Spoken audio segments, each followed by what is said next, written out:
Хөрхөн охид trap сонсон. Trap сонсон, trap донсон. Түүний сонсдог хөгжим дур булаан. Дагаж дуулан дур булаа мууруулаа.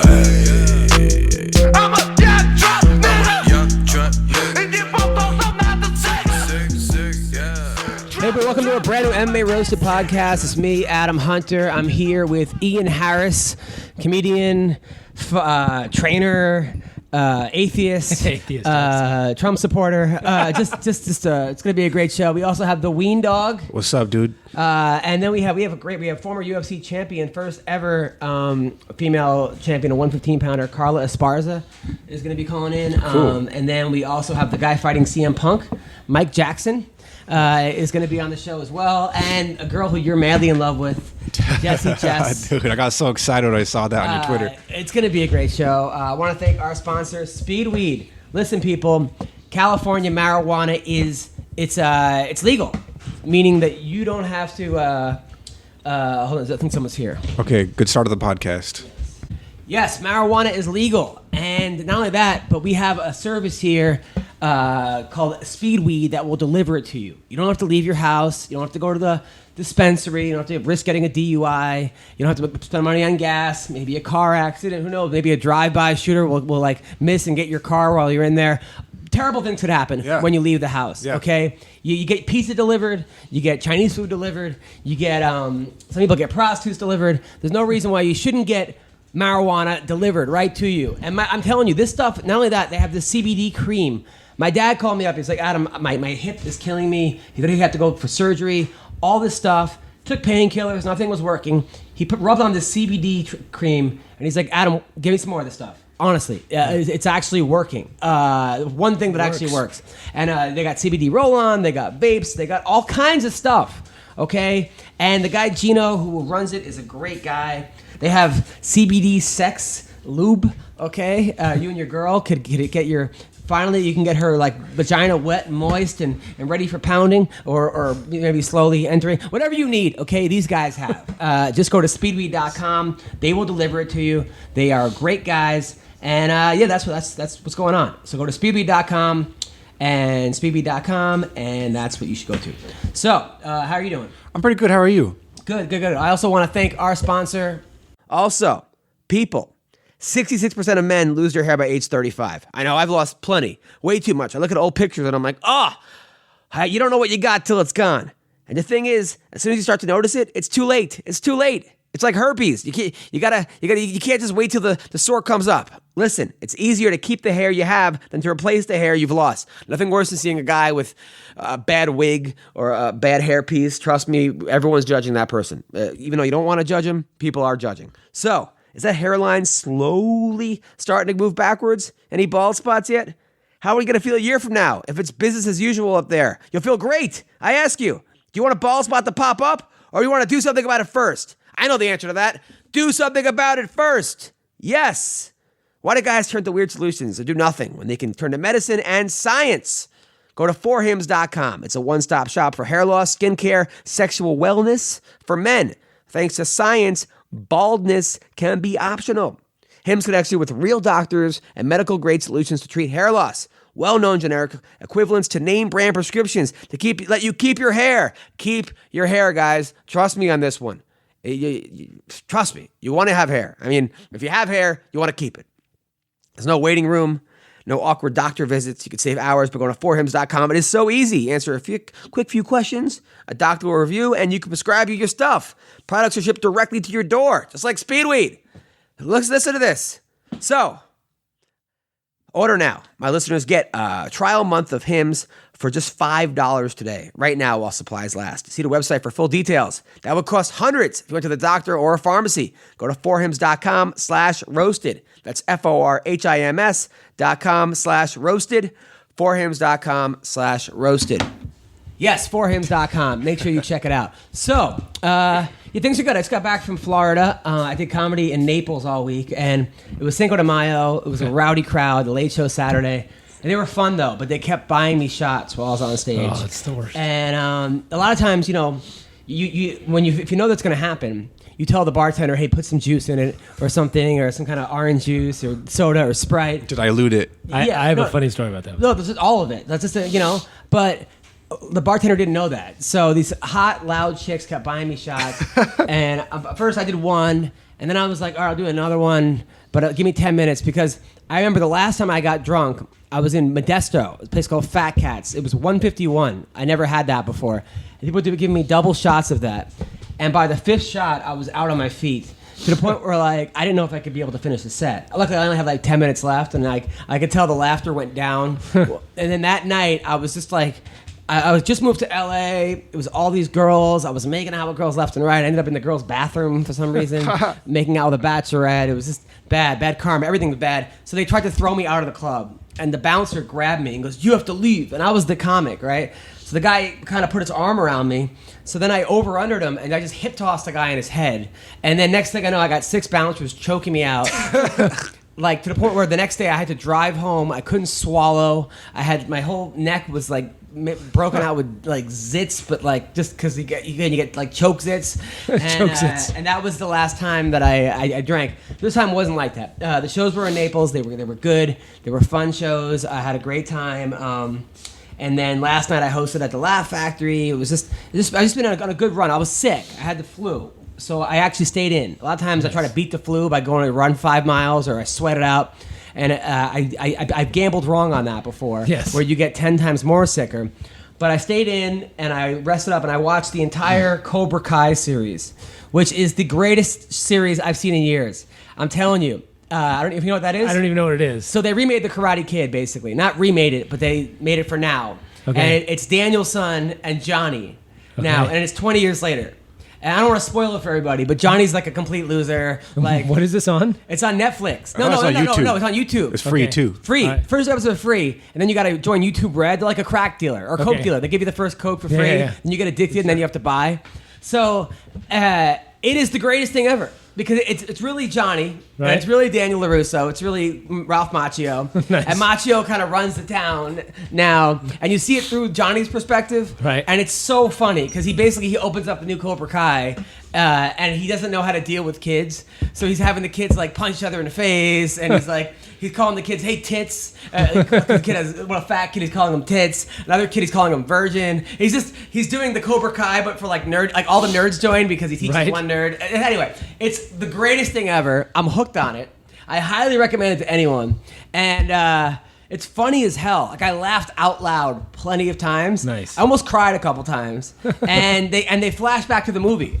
So it's I'm telling you, I cannot give it a better endorsement. I'm just gonna watch. First I hated it. I'm like, come on, you gotta ruin the fucking Karate Kid. Just leave it alone. How many fucking things? Didn't they have Will Smith's fucking kid do it? And Hilary Swank was the cop. Enough of this. And then everyone kept talking about it on the underground. There was I saw people talking Cobra Kai. I didn't know what the fuck they were talking about. Oh, you get into it. It's amazing. It's the same writers who did White Castle, Harold and Kumar. They got really funny writers, and it's really funny because the modern day Cobra Kai, Johnny doesn't know how to deal with he doesn't know anything. He doesn't know Facebook. He's been an alcoholic for 20. but you see his perspective. You see how Ralph Macchio's character did steal his girl. Right. Did throw the first punch. Right. Did all kinds of shit. You see, and then also cheated, and that kick to the face was illegal. And he never got called for it. Right. So you kind of see all this. But I like it. I ended up rooting for him over Ralph Macchio. I can relate to him more. Right. I guess that's sad that I wish I could relate to the LaRusso's character. Right. But instead, so I highly recommend that. How you doing? What's going on with you, Ian? Same old, man. Just plugging along, fighting, and I was actually out on the East Coast, but for vacation. I was in Nassau with my wife. Oh, nice, Bahamas. Yeah, and they actually have a comedy club at the resort. I know. Is that where you stayed at the resort? Yeah. Oh, that is the biggest waste of money. Oh, we didn't pay for it. Don't worry about wow. that. I can't talk about it. But okay, that's I would never. Personally, my kind of. I like to go to Europe and take a backpack and wander around. Yeah. This summer, we're going taking my kid. We just got a rail pass and we're just going all across the U.S. on the train and just jumping off and taking a backpack. There was a trip that that we got through. It was like a conference thing that Oh, wow. I had to go to. So Did you do comedy at the comedy club? I did a set, yeah. Oh, nice. It You was talked good. them into it? You told them you were a comic and they let you do it? Yeah, well, I knew, and the guy, Mo Alexander, was the headliner. He's a guy from Memphis. So, Okay. we had Black a lot guy? of, a lot of mutual friends. So, they said, come in and do a set. So I did a set, and it was really fun, but it was like, I never normally would spend that kind of money to stay at some resort. But, sometimes it is cool just to sit by the pool and don't do shit. Oh, I used to go to Nassau every weekend when I worked out for the Carnival Cruise Lines. Oh, okay. And we would dock there, and then I would hook up with, go to the club, and I would make out or hook up with all the dancers or the girls who worked on the whatever. Nice. That was fun. And then there was a UFC place, a bar that had UFC. I'd watch it with the local Bahamans. Nice. And I had a blast there. Those were some good times in my life. What's going on with you? Dude, I've had a crazy couple of weeks, dude. First of all, I've still been seeing that one girl. Yep. Who had a rage attack on the first date we went on. Yep. She freaked out. I've been seeing her a lot. But then a couple days ago, I was playing Fortnite, dude. Uh-huh. I was playing Fortnite, and I got paired up with some person. I started talking to them on the internet. I was like, hello, are you there? I'm trying to, because I want to play Fortnite. I want to talk to the person I'm with in my group. Yep. And the person talks back, and it's a chick, dude. No way. It's a chick. Uh-huh. Pretty hot voice. So I played with her on Fortnite for like 3 hours, dude. How do you know what she looks like? We'll get into that, my friend. Okay. And I'm streaming this on Twitch, too. You can go on twitch.tv/we just watch the entire thing because I'm talking to this chick for like 3 hours. So people have 3 hours to want to see you hit on a girl. Yeah. Okay. All right. Go on. Yeah. So then I ended up getting her Snapchat. Right. She sent it to me on the game, and then I added her. She hot? I started to send her pictures, and then she You sent her dick pics? Not at this point in the story. Okay. Then she finally sent me a picture of herself. Dude, just imagine the type of girl that would play Fortnite for 5 hours a day, and that's exactly what she looked like. So it wasn't good? It wasn't good. She was big, redhead. It's just... But I still sexted with her. Oh, come on. I immediately, that day, I met her on Fortnite, and 4 hours later, we were sexting. And then it was just very awkward. I play with her still every now and then. Now, did you send her naked pics? Yeah. Of yourself? I mean, not naked pics, just without But my not pants. of you fingering your asshole? No, not this time, no. All right. Yeah, but yeah. No, but I thought you had a girlfriend. Well, see, the thing is, the Italian girl that I've been seeing, she wasn't my girlfriend yet. Yeah, We're just dating, going out every now and then. But last night, we actually made it official, dude. She's my first official girlfriend. Ever, dude. Wow. Yeah. That's great. Have you slept with her yet? No, she's a virgin. Oh, wow. But she told me last night that she wants me to take her virginity. Now, are you willing to give up all the Fortnite girls and everything else? Yeah, I'm at the age now where I want to settle down. I'm like, I've had my run with all the women. I've been with every race and ethnicity in the entire world. You haven't. I haven't. I'm lying. You mean via sexting or just? Yeah. Just I've played with every type on Fortnite. They've all been dudes, but they've been girls. Exactly. Man, I'm just trying to settle down. Just look for something. Every type of catfish you can find. Exactly. I'm just trying to settle down. Get a nice girl. Okay. Someone Are I can you ready bring for home. this one? I'm ready, dude. Good for you, man. So I'm just so tempted to go back on Tinder already, though, dude. But it's been one day. I know. Dude, How do you do it, dude? Oh, fuck. Come on. When you know, man. I don't think you're ready, to be honest. To be in a relationship? You're 21 years old. You think I should still go out there and crush poon? If that's what you want to do. But if already it's been one day and you want to go on Tinder, yeah, maybe this is not the one. I think it's just I'm so used to that thrill of swiping and see who matches with me. It's like smoking cigarettes and then quitting cold turkey. You know what I'm saying? Yeah, that's true. A lot of times it is like the thrill of actually, but that's what girls are like. Girls just want to actually feel validated. They don't actually want to be in a relationship. I guarantee if I went on Tinder again or Bumble, it'd be the same girls that I was on for 5 years from now ago. And it's like, okay, you're not actually looking for anyone. I don't think, or maybe they just haven't found the right person, or maybe they found someone and went back on. But a lot of times it's like when I used to collect baseball cards, right? I would go and I would buy a pack of cards, and it was the thrill of opening the pack, and I'm like, oh my god, because then I would get one good card and I would sell that card and buy 50 more packs. Before you know it, I had 10,000 bad cards. Yeah. Because it wasn't the actual card I wanted; it was the thrill of opening the pack, and that's what dating is.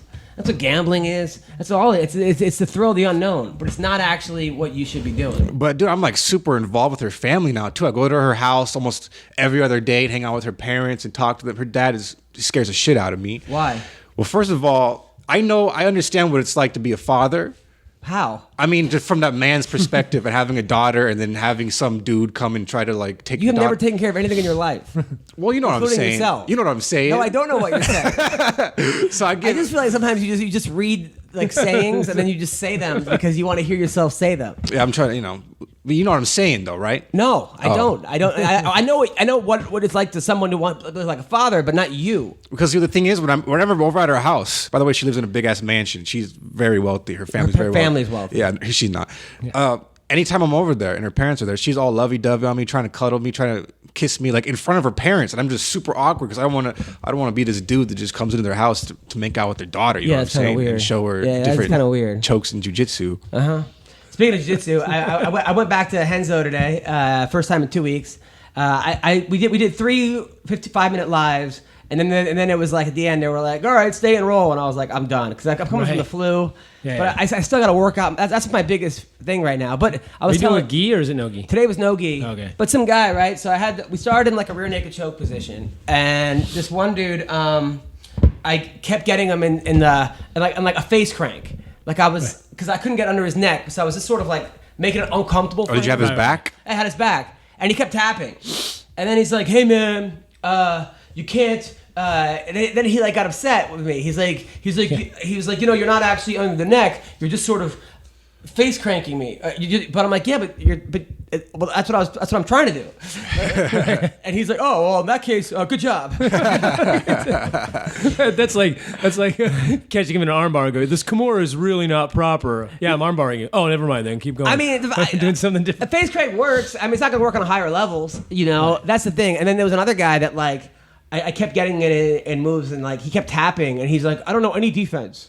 I'm like, this guy was like 6'4", like it was just skinny. But I'm like, wow. I'm like, all right, well, cool, But it was like, no, a lot of times like you go with people that like it's weird. It's weird going with jiu-jitsu. I like it a lot. It's interesting having a wrestling advantage, right? But that advantage ends real quickly for me. Really? Because it's good for like the takedown. Right. But then I end up at someone's guard. Right. I got to figure out that passing guard thing because I get to the single leg, the low single, the high crotch, whatever I want, really, double. Right. But then I'm in someone's guard, and then I'm like just trying to avoid a triangle for fucking 10 minutes. Right.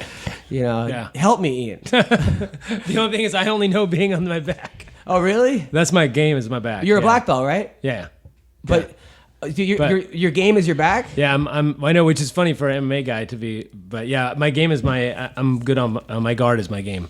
Because my wrestling sucks and I'm a bit of a pussy, so I don't like going, I'm like, I'll pull guard and choke you out. I'm the guy that pull guard and like triangle choke you instead of like fighting for the takedown or whatever. Right. But that's a lot of guys are like that. But I don't know, isn't in MMA you're better off being on top? Oh yeah, no, it's funny. I'm one of those guys like, when I'm coaching, I'm like, never do what I do. Like, you know what I mean? But, I don't teach. I'll teach it, but I don't really I teach it in jiu-jitsu, but in like MMA, I don't teach the guys the shit from the ground. It's get up, get on top, sweep, whatever.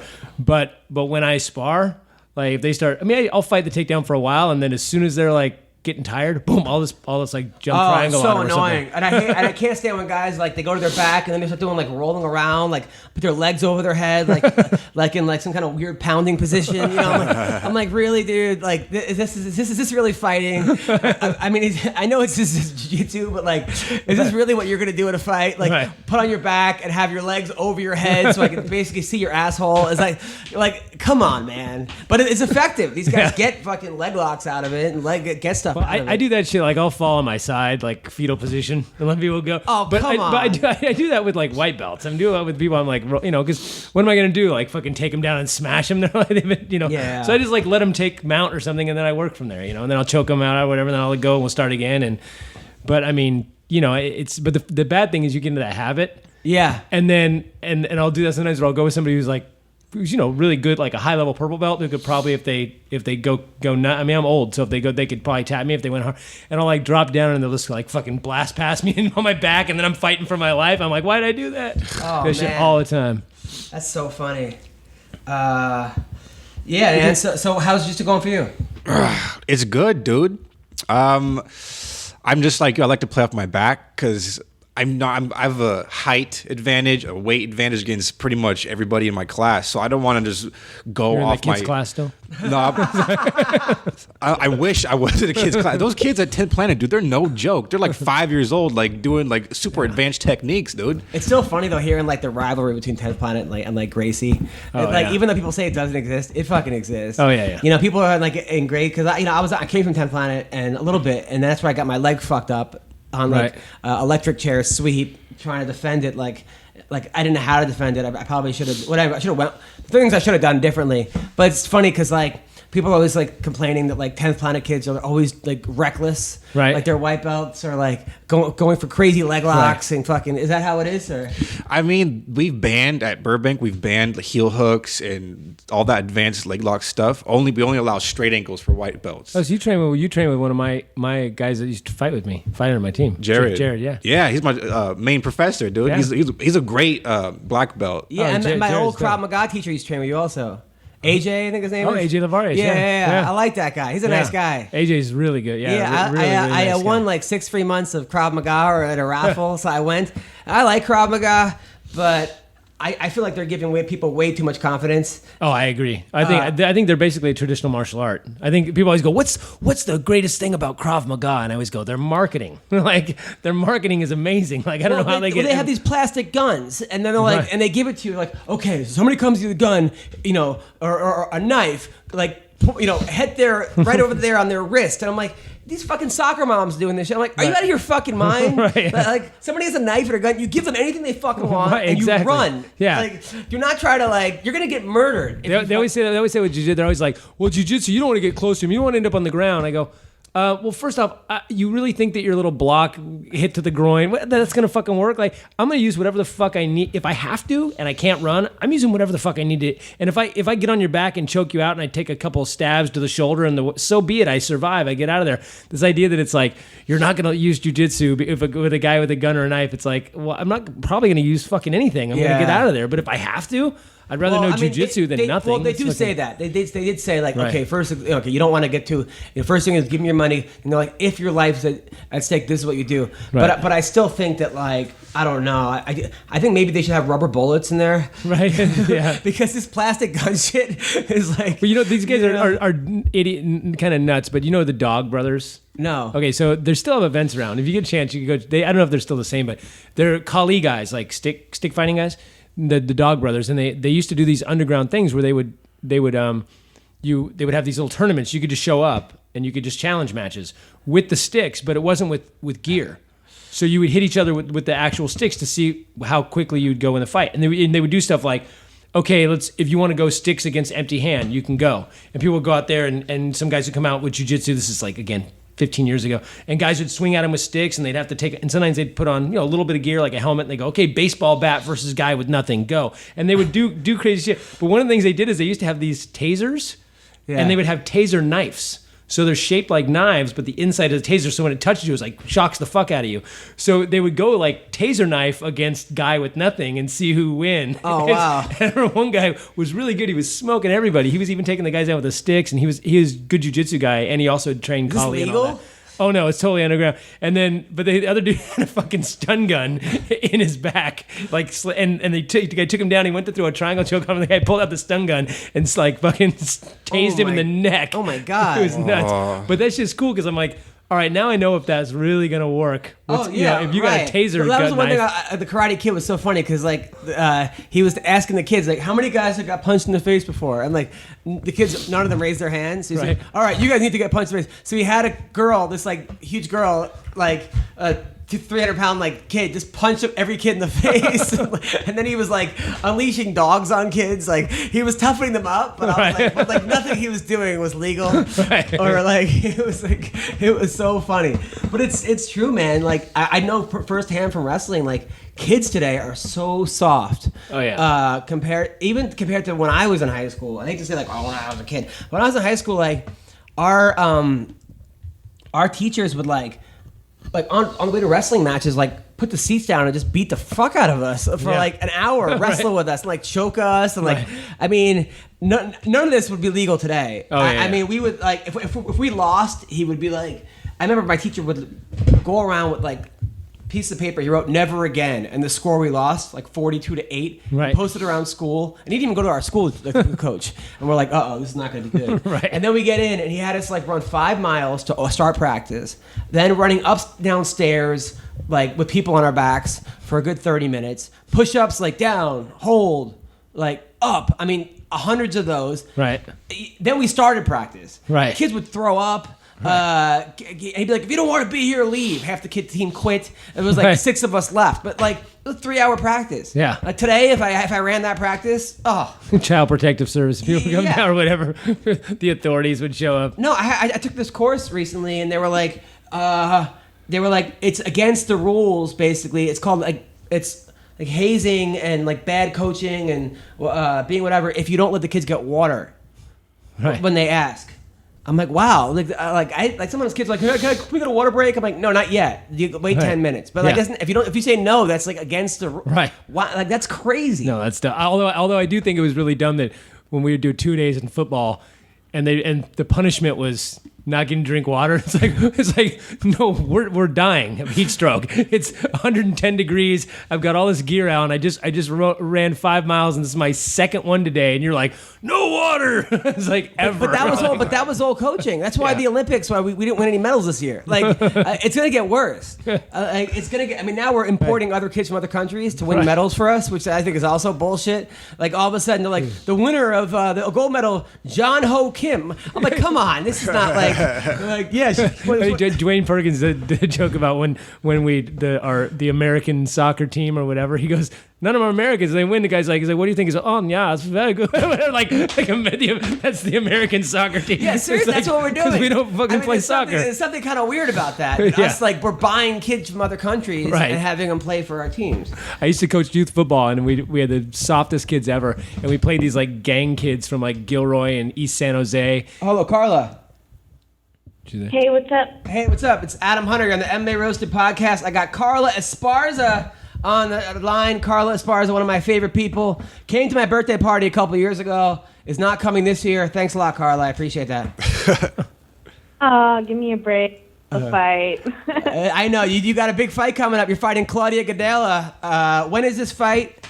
Are you excited? Talk to me. Yeah, it's...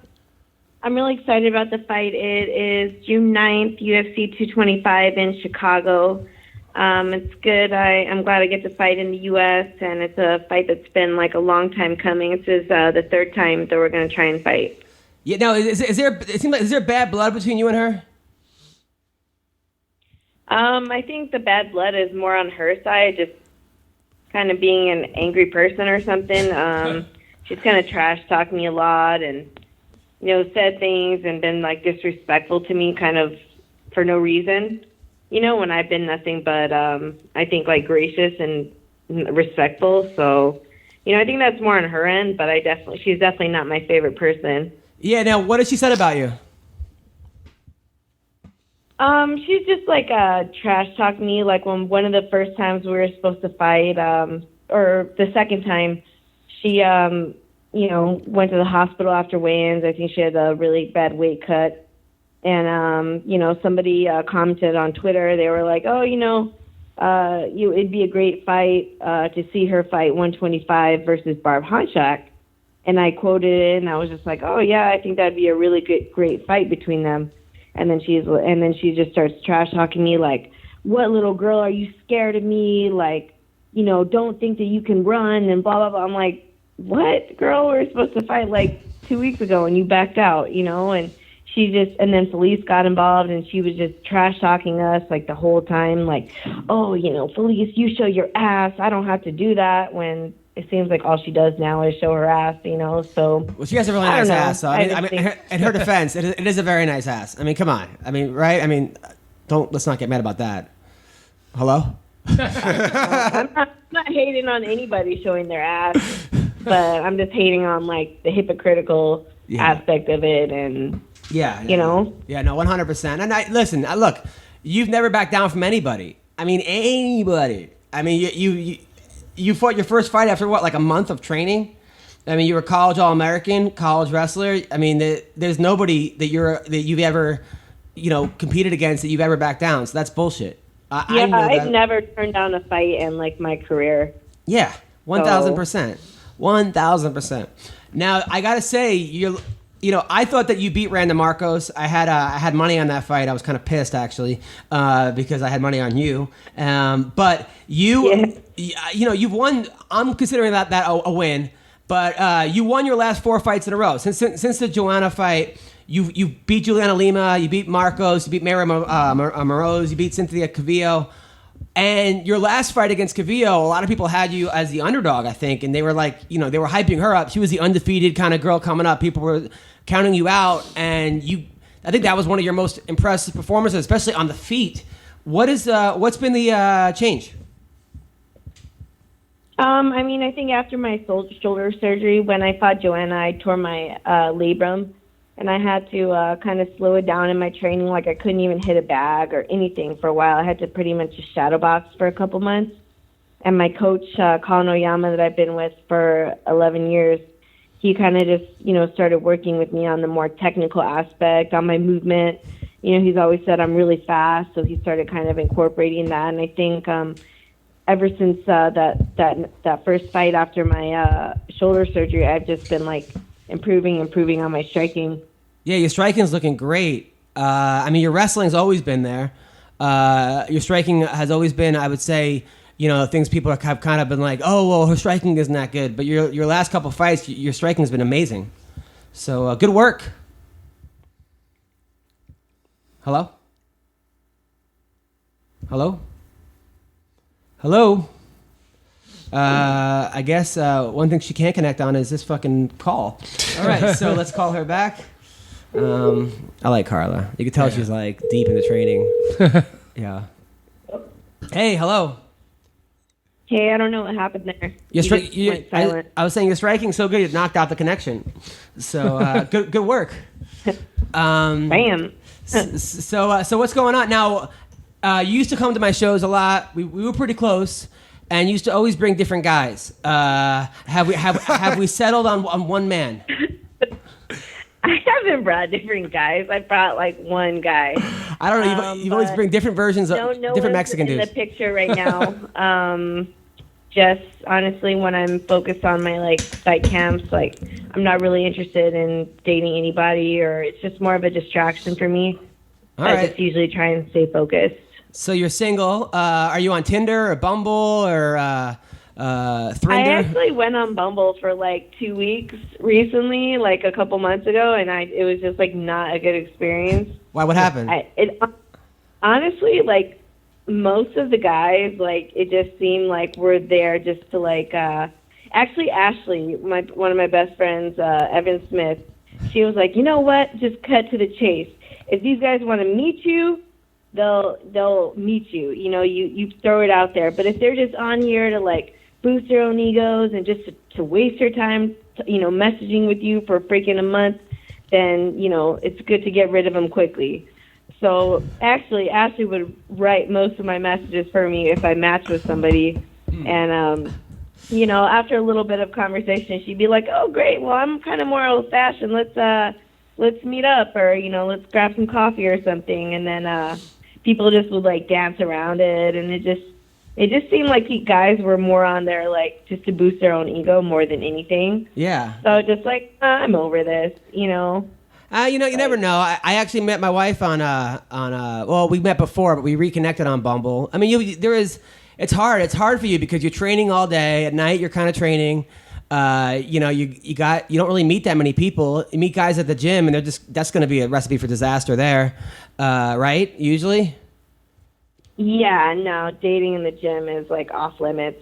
Yeah, for sure. That's just drama waiting to happen. And I've seen you drunk before. I've seen horny Carla drunk, and it's very fun. But at the same time, people have seen me drunk. Yes, I have at John Lovett's Comedy Club the night when you walked on stage. And then Jake Ellenberger had to take you off the stage. Remember that? Oh, I don't even remember that. Yeah, of course you don't. Of course you don't remember that. And I was like, hey, guys, this is Carla Esparza, the future champion. You're like, give me hugs. And you wanted a hug while I was doing comedy. But I'm pretty hilarious. Apparently, It was. And then Jake Ellenberger, I'm like, hey, this is Jake Ellenberger. Other UFC fight, I had to pick you up and like carry you off the stage. Hilarious. So, that's awesome. but okay. So now we're more mature. We're looking. Yep. Yeah. I mean, you've been married before too. You got married at like 14, right? In like Tijuana. Something like that, yeah. All right. So you I was married for like about 10 minutes. Yes. Yeah. You were married for what, like 2 years? No, like a year. A year, yeah. But I see a lot of times you come to the guys used to date. They used to be kind of like shady Mexican dudes with sidebirds and like motorcycles. It's awesome. Is that still your type? What? Where are you getting this from? That one guy you brought, he was just like, I don't know. He just looked very shady. But I don't know. Maybe it's just me. Well, So. if it's something, yeah, he's probably a little bit shady. Yeah. Right. Okay. Who doesn't love a bad boy, right? Yeah, right. That guy. Well, no. I mean, look, guys have to be mysterious, which is good. So we're at Team Oyama now. What's our day like? Is it like you doing 3 a days? Pretty much. Like yesterday was MMA from about 11:01, 1:30, and then go back for jiu-jitsu at 5 to 6:30, and then wrestling 6:30 to like 8. So some days are a little heavier than others. Like tonight, I'm going back for sparring. Okay. So it just depends. But yeah, pretty much it's train. Now, do we have all the time. Do we have any day job or no? Nope. This is it. Nice. Did you ever sell your motorcycle? Yeah, I did actually. I sold it. I just brought it to the Harley store and I just sold it there. Got it. Yeah, no. So we're not even technically allowed to ride our bikes during when we have a fight sign. And honestly, like I did one riding course and that's too nice of a bike for me to ride, like as a newcomer. So if I did get another bike, it'd probably be like a used, like smaller bike, Got it. Now you beat the current UFC champion, Rose. I mean, you dominated her. And I think if you beat Claudia, your next fight will probably be against Rose. Are you thinking about that at all? No, not really. I mean, who knows? Whatever they say, I'm not really worried about that right now. How do you think Rose does against that little Vanderlei Silva? Andrade? Yeah, Jessica Andrade. That's a tough fight. I don't know. It's hard to say. If she keeps her range, kind of like Joanna did, then she can probably, have the same result. I think she can beat her. Yeah, that's a tough fight, man. I mean, Joanna losing. The thing is, I wasn't shocked because I knew how hard Rose hit. Everybody was shocked. I was like, no. I saw her overlooking Rose a lot. Hit you before? Have I ever? No, but I remember Pat Barry telling me like, dude, he's held mitts for her, and Pat Barry was like, bro, when she was hitting helmet, he was like, wow, this is strange. This is not the way that these girls hit. I mean, she's hit you before, but you didn't go down. But Joanna, but when she clipped Joanna was like, what the fuck? You could see she was like, she's never been hit that hard before. But the rematch, I still thought Joanna was going to win the rematch. I didn't think so. Really? But I thought it was going to go down the way it went down. Really? I didn't think she was going to. I think she's in her head now a little bit. I mean, she was a little bit more. She came at her more, and I thought it was probably going to go to a decision, but yeah, I just think it's that style thing, man. I think that Rose is a style that beats her. Carla, what do you think? I don't know. I thought it was going to be like a tough fight, a close fight, which it was. So it was a good one. I definitely didn't think she was going to get knocked out, in that first fight. So I think that kind of shocked everybody. Yeah, no, absolutely. I still can't believe you're not on Bumble or Tinder. I can't believe you're single. I've never known you single. I mean, you must be going crazy over there. No, I'm just kind of focused on the fight. That usually tends to keep me busy. Do you want me to set you up with anybody? Do you play Fortnite? Your friends are trouble. Yeah, do you play Fortnite? We have a guy named Joe here who plays Fortnite. You ever play Fortnite? No. It's bullshit. Yeah, Joe, you're out. I don't even. You're out. So, all right. So, listen, Carla Esparza, you seem very focused. You seem angry. I like it. What are you? You're half Irish, half Colombian. What nationality? Ecuadorian. Yeah, same thing. Okay, so we're angry. We're focused. I'm excited, and I mean, plus you're on the same card as CM Punk. That's got to be exciting for you, right? Oh yeah, that's what I live for sure. So excited. Are you? Is your fight before or after CM Punk's fight? I have no idea. Oh man. And is that one fight, the Rose and Andrade fight, like set up or? No.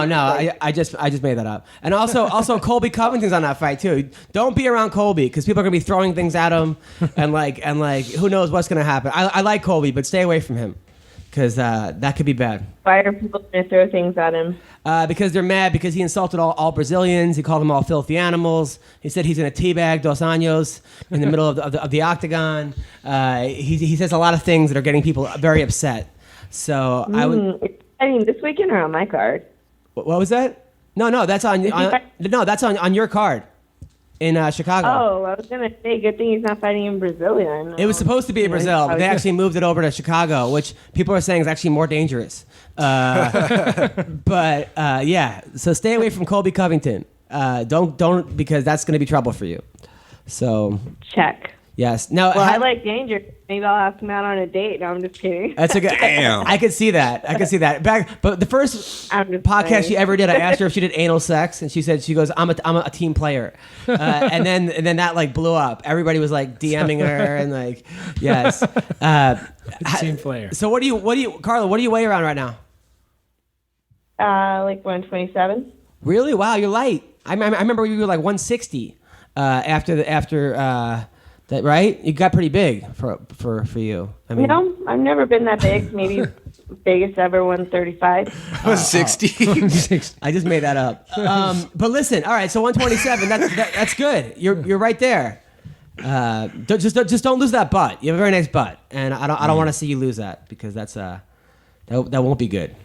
Just so you know. Cool. All right, listen. Carla off the rails, dude. Listen, I'm a fan of yours. Get that win. I'm going to be rooting for you. Okay, I'm on Team Carla all the way. Always have been.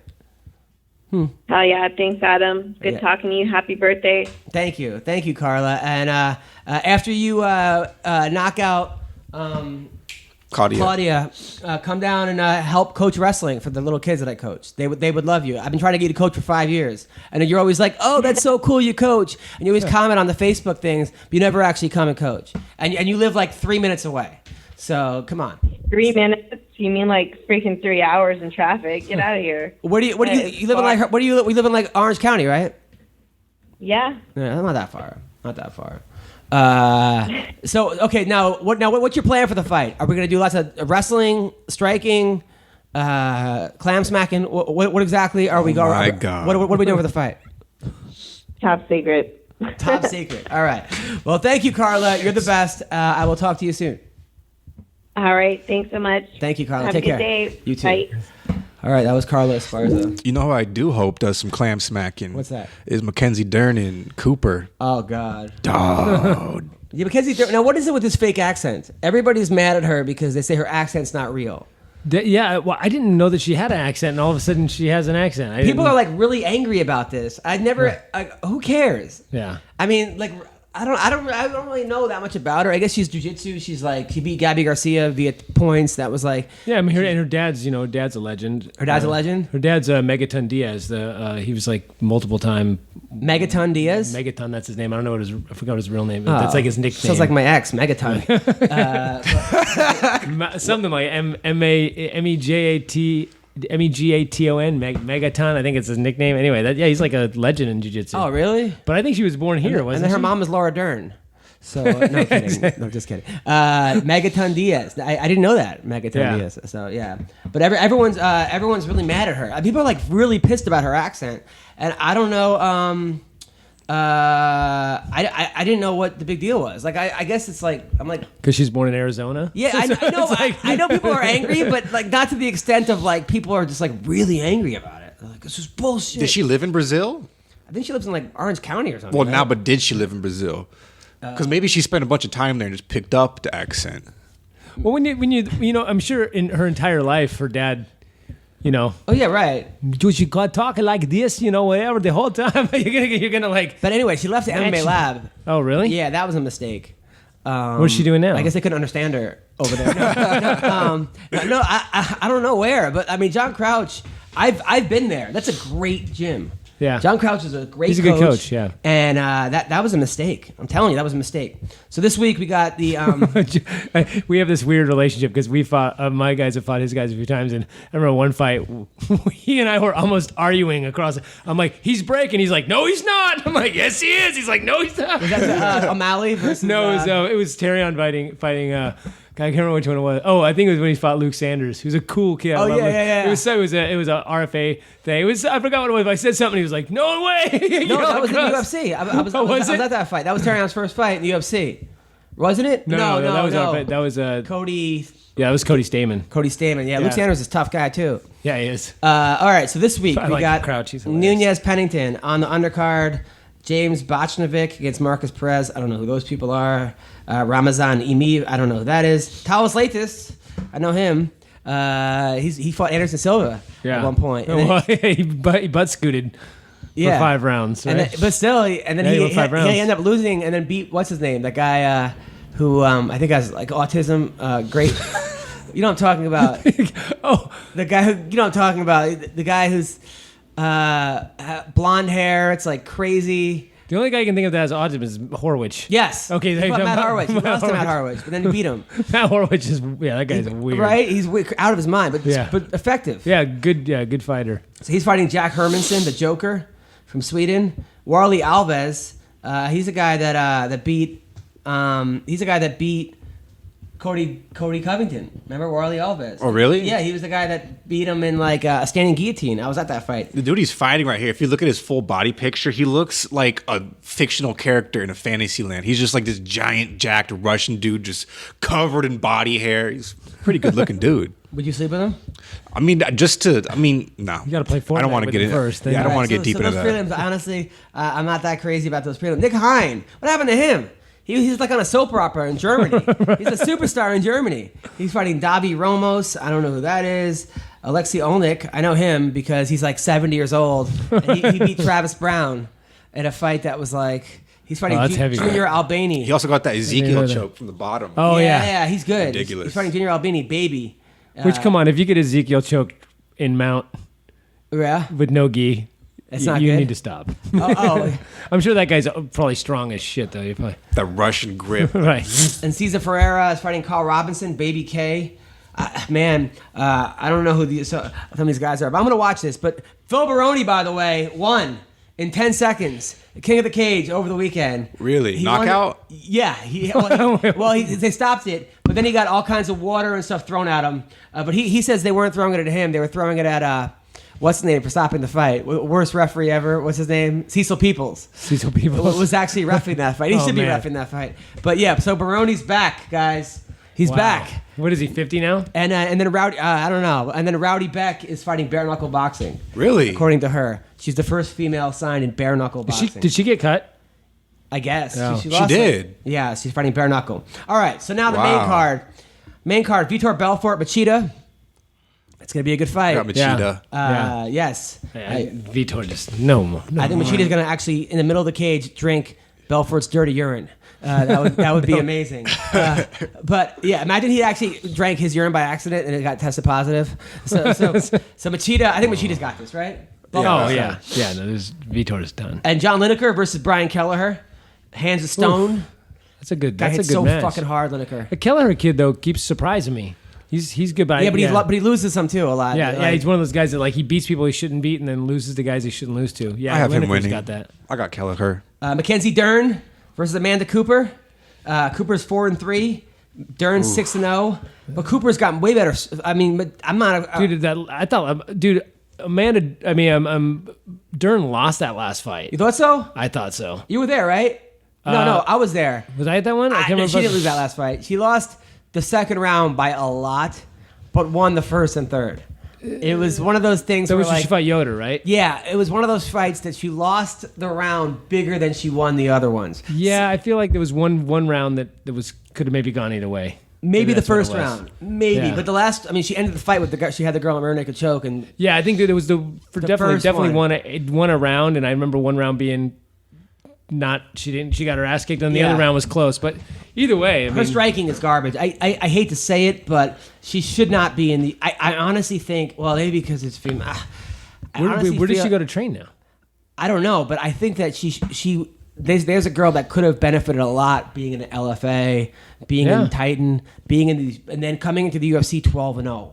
Well, oh. what was she in? What was she in? She was in LFA. Or something, Yeah, but they wasn't it? rushed her way too Yeah, hard. they gave her like these just.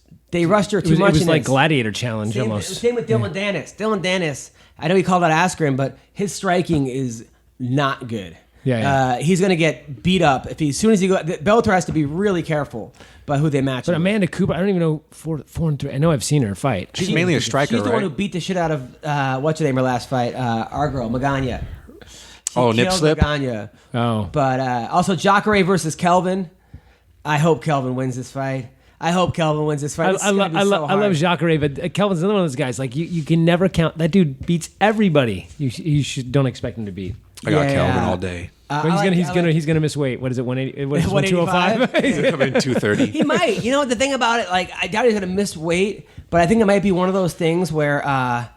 When you always have to make 170, and then you think, oh, I got 15 pounds, so right? you eat as much as and then you miss the other weight class because you didn't factor in. I could see that happening. No, people do that all that. Remember, Anthony Johnson used to make 170 and then would like miss 205. You're like, how the fuck do you miss 205? It's Right. 35 pounds. He looks like he's for what about 350 pounds right now. He's dude. like a bodybuilder. Now. He's jacked. He's doing really well in bodybuilding, I think. Yeah, he's huge. Yeah, either that or he's been. He has the munchies because he opened up a weed dispensary and fucking eating everything. And then the main event, Raquel Pennington versus Amanda Nunes. I don't think this card's going to sell very well. No. For some reason, I thought they fought already. I guess they didn't, huh? No, I hope Raquel wins. I think Raquel can beat her. I know that Raquel's girlfriend Tisha used to train with Nunes. And her girlfriend trains with Nunes also. I think they should just do like a tag team lesbian, right? I mean, how cool would that be? But Then you get your pay-per-view sales. No, then it would be much less paper. But the people who would buy that would pay a lot more.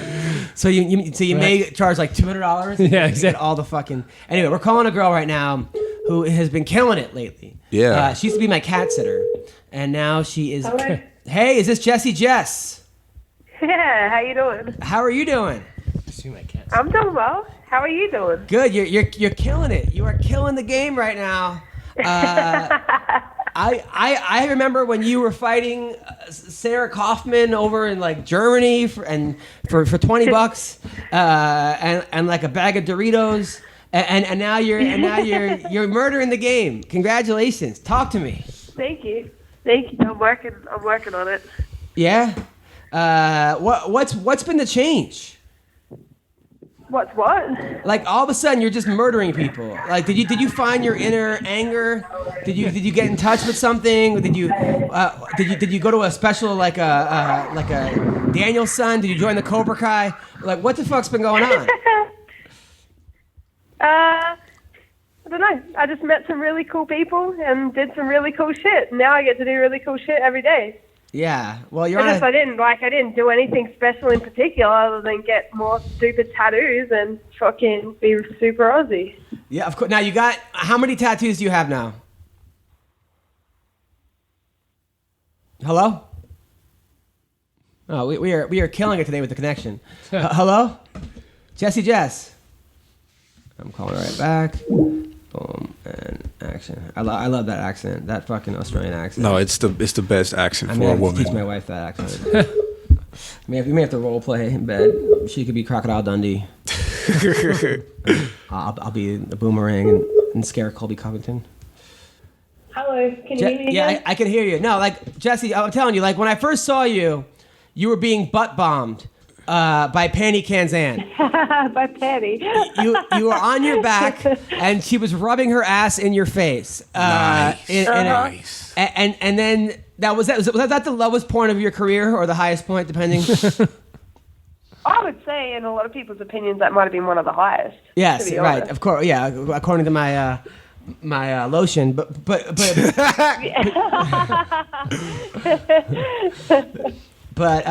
but since then you've just been murdered. Now me and you. Now I know Jessie Jess. I met her at a show. She came to my show because I'm friends with her coach a lot, John Wood, great coach, and we became friends. And then Jessie Jess is like, "Hey, I want to come to LA, and I needed a cat sitter and a dog sitter, right?" So she's like, "Hey, okay, is it okay if me and my friend dog sit?" I'm like, "Sure," right? I don't know her really from Adam, from myself, but I don't really know her. But I'm like, "Sure, why not?" So she comes over, she drives me to the airport, her and her friend, and they were kind of giggling a lot. And we had a long conversation, but they were a lot of fun.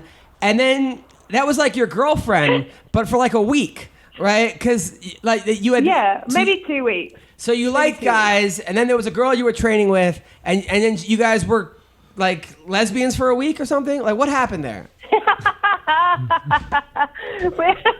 We were just hanging out, and then I realized that I'm straight again. So okay, so you were with guys, and you said, you know what, fuck it, let me try it. So you and your training partner, she kind of. Now you were on my bed, but my dog was preventing you from hooking up, right?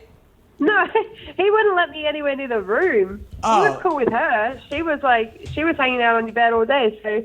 Oh, okay. He just didn't like me at all. He didn't like you. Okay, but then you guys finally got along. But then I'm like, these guys are great dog sitters. And then I go into my guest room, and you let the dog shit in there. There was like 2 weeks worth of dog shit. That wasn't intentional. 2 weeks? He went even gone for 2 weeks. All right, that wasn't intentional. I swear to God, we took him out 3 times a day. Well, I didn't. Alexa did. Okay, right. Alexa took him out 3 times a day. Right. Now you and Alexa were hooking up, and then I said you were still in Vic that time, and I go, hey, who do you want to fight next? And you're like, Alexa. So the girl that you dated. So what, you wanted to fight the girl you went out with? Like what happened there? No, nothing. We're friends. Oh, okay. She's Now still you guys my are friends. partner. But I'd fight anyone. I'd fight my own sister if it was going to get me paid. Right. Okay. I thought you guys had gotten... Because I was like, that's actually would be an interesting storyline. They used to date, and now they're fighting each other. Yeah. Yeah. No, we never really had beef, but because we were both going to try out for the Ultimate Fighter, like, the idea of us having to fight each other kind of was brought to a head, and then I got really, I guess, probably turned on by that idea. Right. I love to fight anybody. Right, and you had experience with her on the ground already. You're right. Yeah, you guys.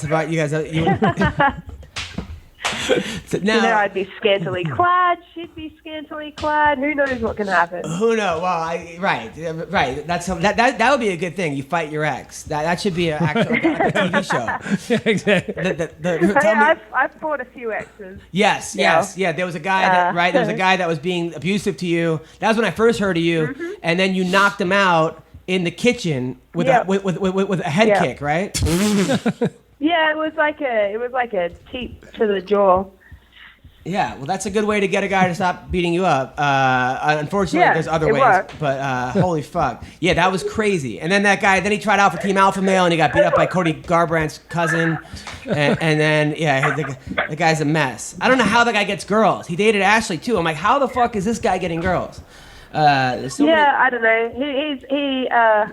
He speaks very well, and he always somehow seems to have a lot of money, so that makes you attractive. Well, I have neither of those, but okay. So now your last fight, Paige Van Zandt. Do you think they were trying to set you up, like they were trying to kind of hype Paige Van Zandt? It was all about Paige and Paige. Do you think you kind of spoiled the party? Yeah, I think I upset a lot of people with that one, because they definitely the whole focus for everything was about her, and even after I win, it was still about her. But whatever, what the fuck's she doing now?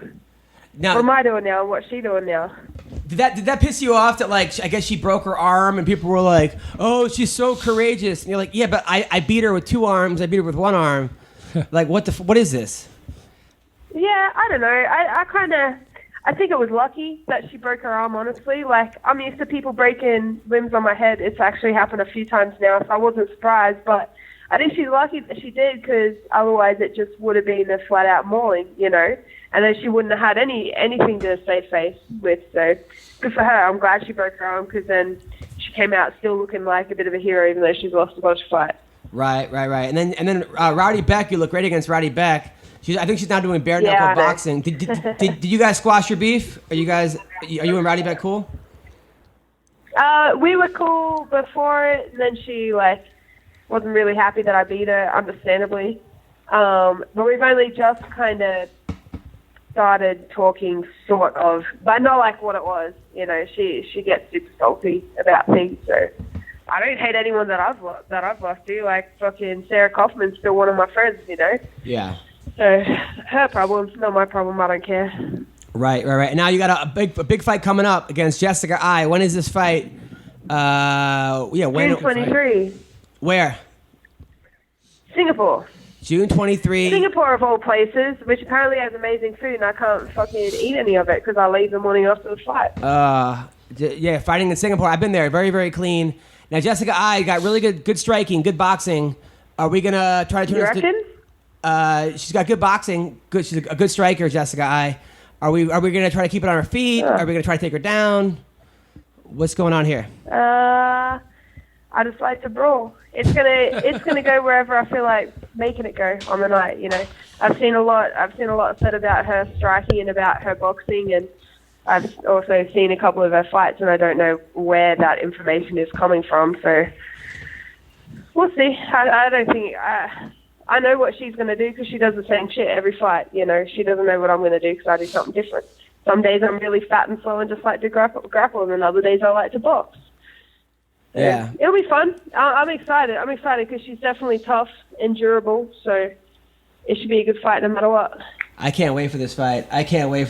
Now, by the way, Jess, my co-host here, Weendawg, has a huge crush on you. Huge crush on you. Yeah, I know. He said we were going to get married. Yes. Now, Weendawg, here's your opportunity. You got her on the phone right now. Hey, Jessica. Hello. It's me, That's Weendawg. gonna be a real nice ring. I hope you know that. Yes, a nice ring. I have expensive taste. Wow. Hey, Jessica. Now we had this big date planned, this big fancy romantic evening in Las Vegas. And I actually went down to Las Vegas a couple months ago looking for you, but you never replied to any of my tweets or any messages on Instagram. I was kind of bummed. That's not creepy at all. So wait. I was sitting outside your bedroom window and you didn't even reply. Yeah, I was kind of bummed out, to be honest. So but you reached out to her? Yeah, I mean, I tweet her almost all the time, you know. But Now, listen. This guy Weendawg is a real nice guy. And handsome Handsome guy. He's tall. Tan. He will treat you so right, Jess. I mean, you have no idea. I'm young. He's got nothing going for him. Okay, so you'll be everything for him. No, I'm kidding. He's got a lot going for him. Now, what would it take for a guy like him to take you out on a date?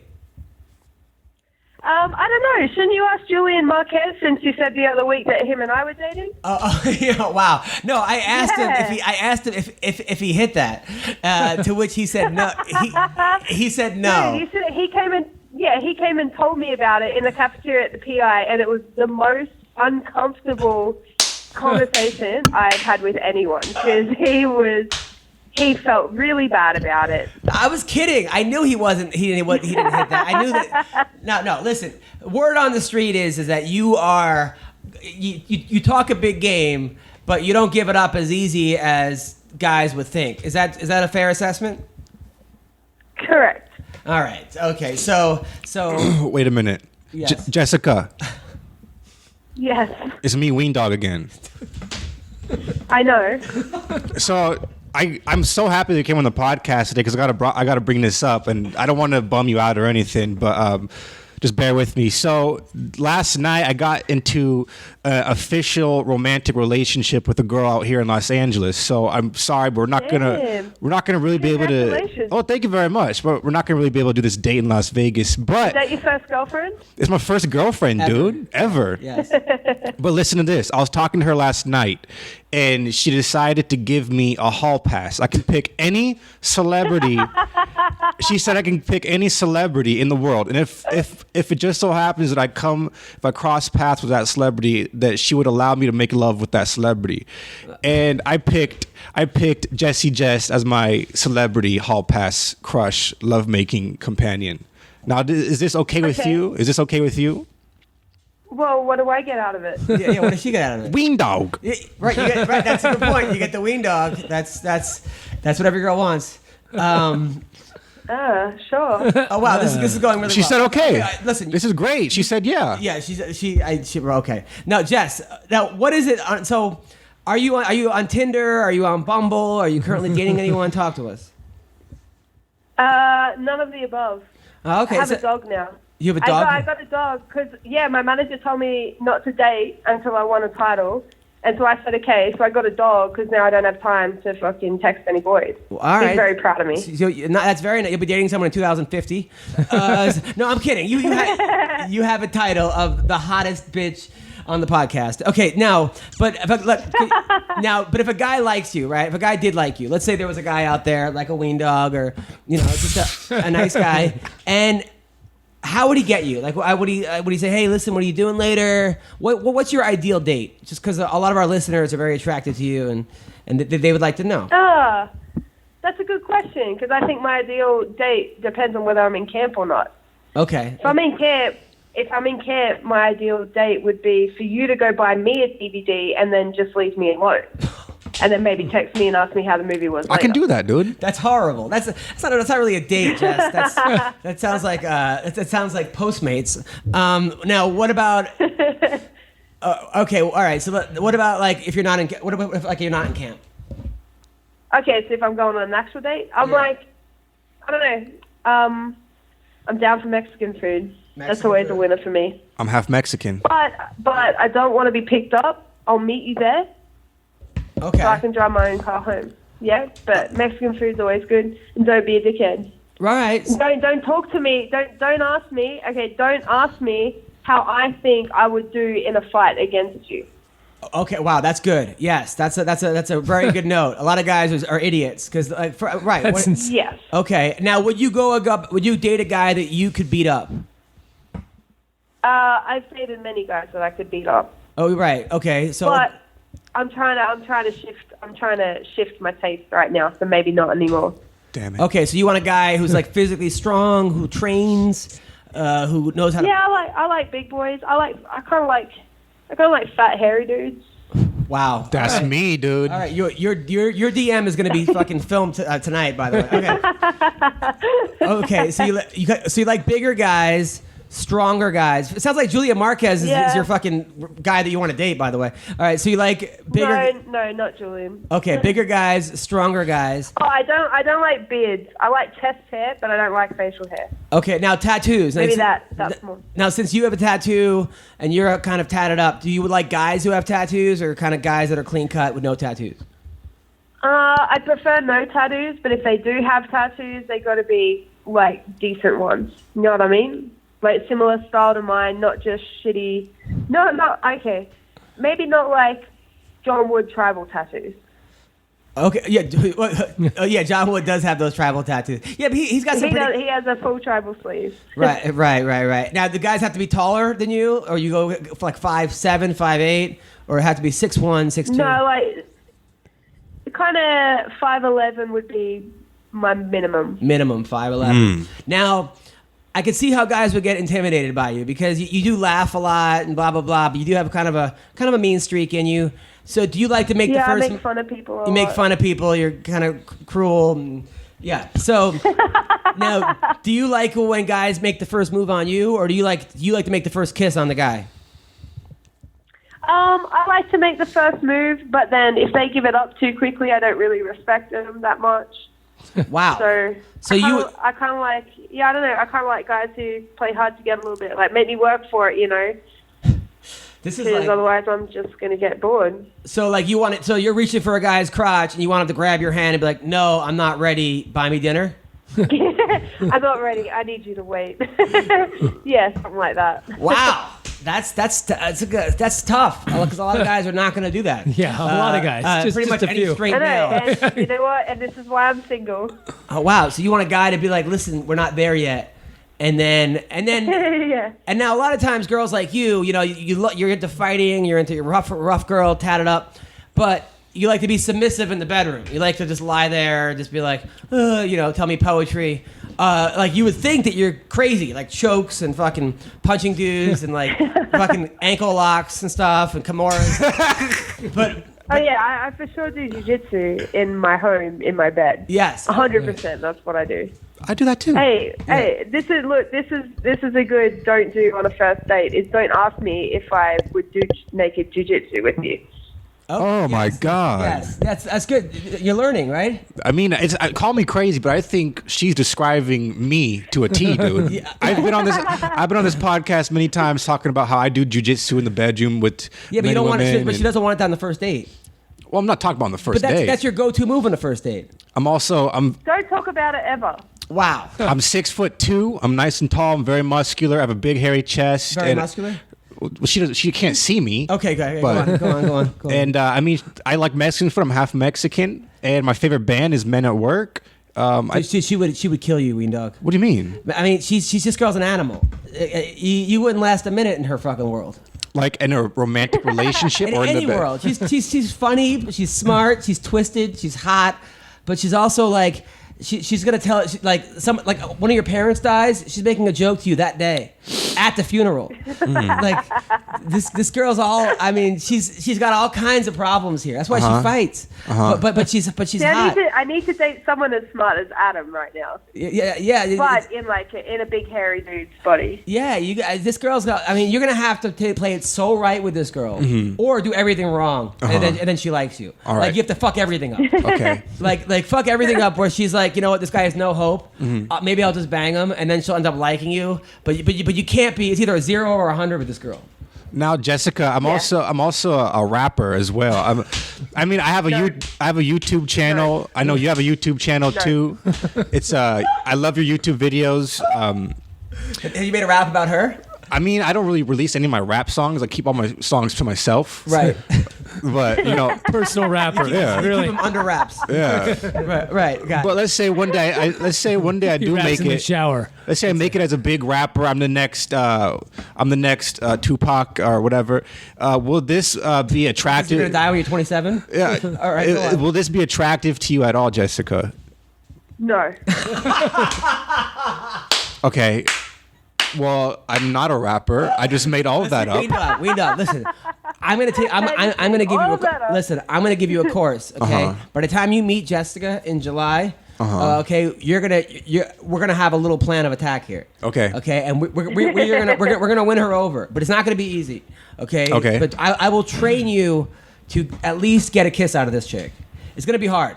Well, I can guarantee you that. Yeah. Right. But that's okay. Now, all right. Now, when was the last time you had a boyfriend, Jess? It's been a few months, I guess. I don't know. I've dated a couple of people, but I wouldn't consider them my boyfriend. Have you banged any fighters? Probably 2 years. Oh, not any fighters or no? Except for the guy that you beat up. They've all been in the industry, I guess. Wow. All right. So now we got to have to let's play a game. Who has just banged?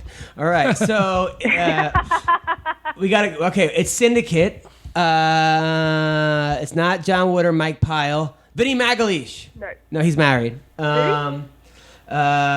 else is that Syndicate? Wait, in the industry, it could be anybody, right? Within the it's not that. Yeah, it's no one that. Is it Bruce Buffer? Yeah. Yes. All right. Good. Okay. It's time. Yeah. All right. 5 minutes up. Did he keep his jacket on? Is it Big John McCarthy? No. All right. He is big and hairy, though. He is big and hairy. Is it Yamasaki, but he hasn't come yet? Is it who? Mario Yamasaki? No. What about Michael Chiesa? That's a good guy for you. Michael Chiesa? No. Why not? He's hairy. Not Michael. I think Whoever it was it set up by Sean Shelby? Yeah, did Sean Shelby match you up with anybody? No. No. I gotta say, you're on a very good path, though. You're on a good path. I mean, just like where you've been, like your fights between, Rowdy Beck, now Paige Van Zandt, Jessica I. You're fighting names. And people I know. Yeah, and it's good. People are getting behind you. I can tell. You're funny. You're Australian. You don't give a fuck. Now, what's up with the eye tattoo? Because I asked you one time, and you said you killed somebody. I think that was a joke.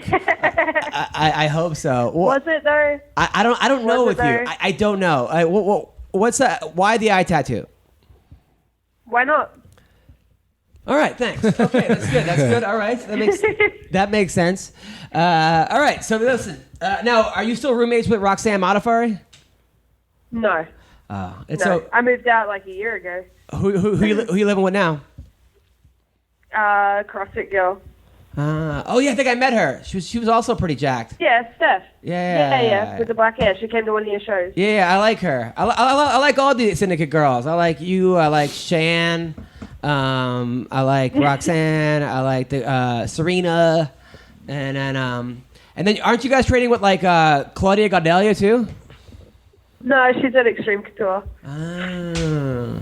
We have JoJo now. Like JoJo's at our gym now. Oh no way! How's that going? Yeah, she's awesome. She's a good training partner. We have some good battles. Yeah, bad mofo JoJo. I like it. Well, listen, Jess, I'm so happy to be your friend. Happy to have you in my life. I honestly, I care about you, and I think you're a really special, amazing person. Not only are you hot and sexy, but you also teach little kids wrestling. And for an Australian girl to teach wrestling is like insane, but awesome. And it's so cute, the videos you post. So one day, thank you. One day you're gonna meet the right guy. Hopefully it'll be in July with Weendawg. I hope so too, dude. Well, I'm really looking forward to checking out his game now. Now that you're coaching him for it. I'm coaching him. It's gonna be a whole new Weendawg. It's gonna be on pay-per-view. It's gonna be a pay-per-view event. I'm gonna have big expectations. I just hope you know that. Yes. Let's lower those right now while we can, if you will, please. Go ahead and lower those. No, you started this. Yes. Let's see you follow through. I love it. Well, Jess, thanks for coming on the show, and I will see you soon. No worries. Bye-bye. Thank you. See you guys. Take Bye. care. That was Jess. All right. Cut to 10 years. Ween baby. I think we made some headway with her.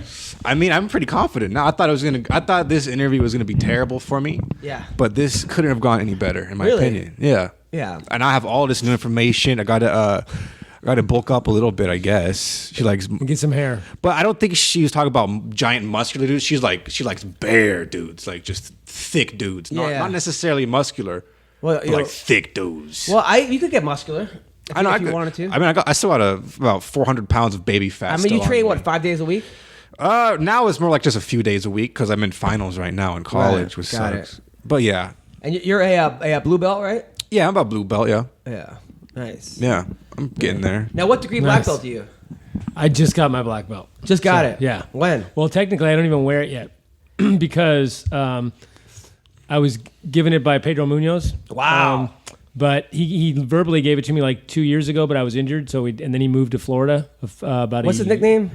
Young Punisher. Yeah, that's awesome. And so he called me. You called me in January, and he said, which is kind of funny because he calls me coach. Because it's hilarious. I'm like, you're calling me coach, giving me my black belt. That's not. No, but he goes, oh, coach, I'm not going to be out there because his fight got postponed to February, wherever it was when he was supposed to fight Dodson. He missed weight. All right. So he was going to come after that, and we were going to do it. And then he said, call me. He said, I'm not going to come out. I got to do that fight. He goes, I won't be able to come out till at least June. He said, so you're good. Just wear it, whatever. And I said, well, I'm going to hold off until you come out. So I have, so technically I'm black belt since at least January, but I haven't put it on because I want to wait for him to come out and actually do this ceremony. I'm so happy wrestling doesn't have belts. I think it's so much better. I don't know. I don't like belts. Like I do like it, but I just find it so weird that somebody can just give you a belt.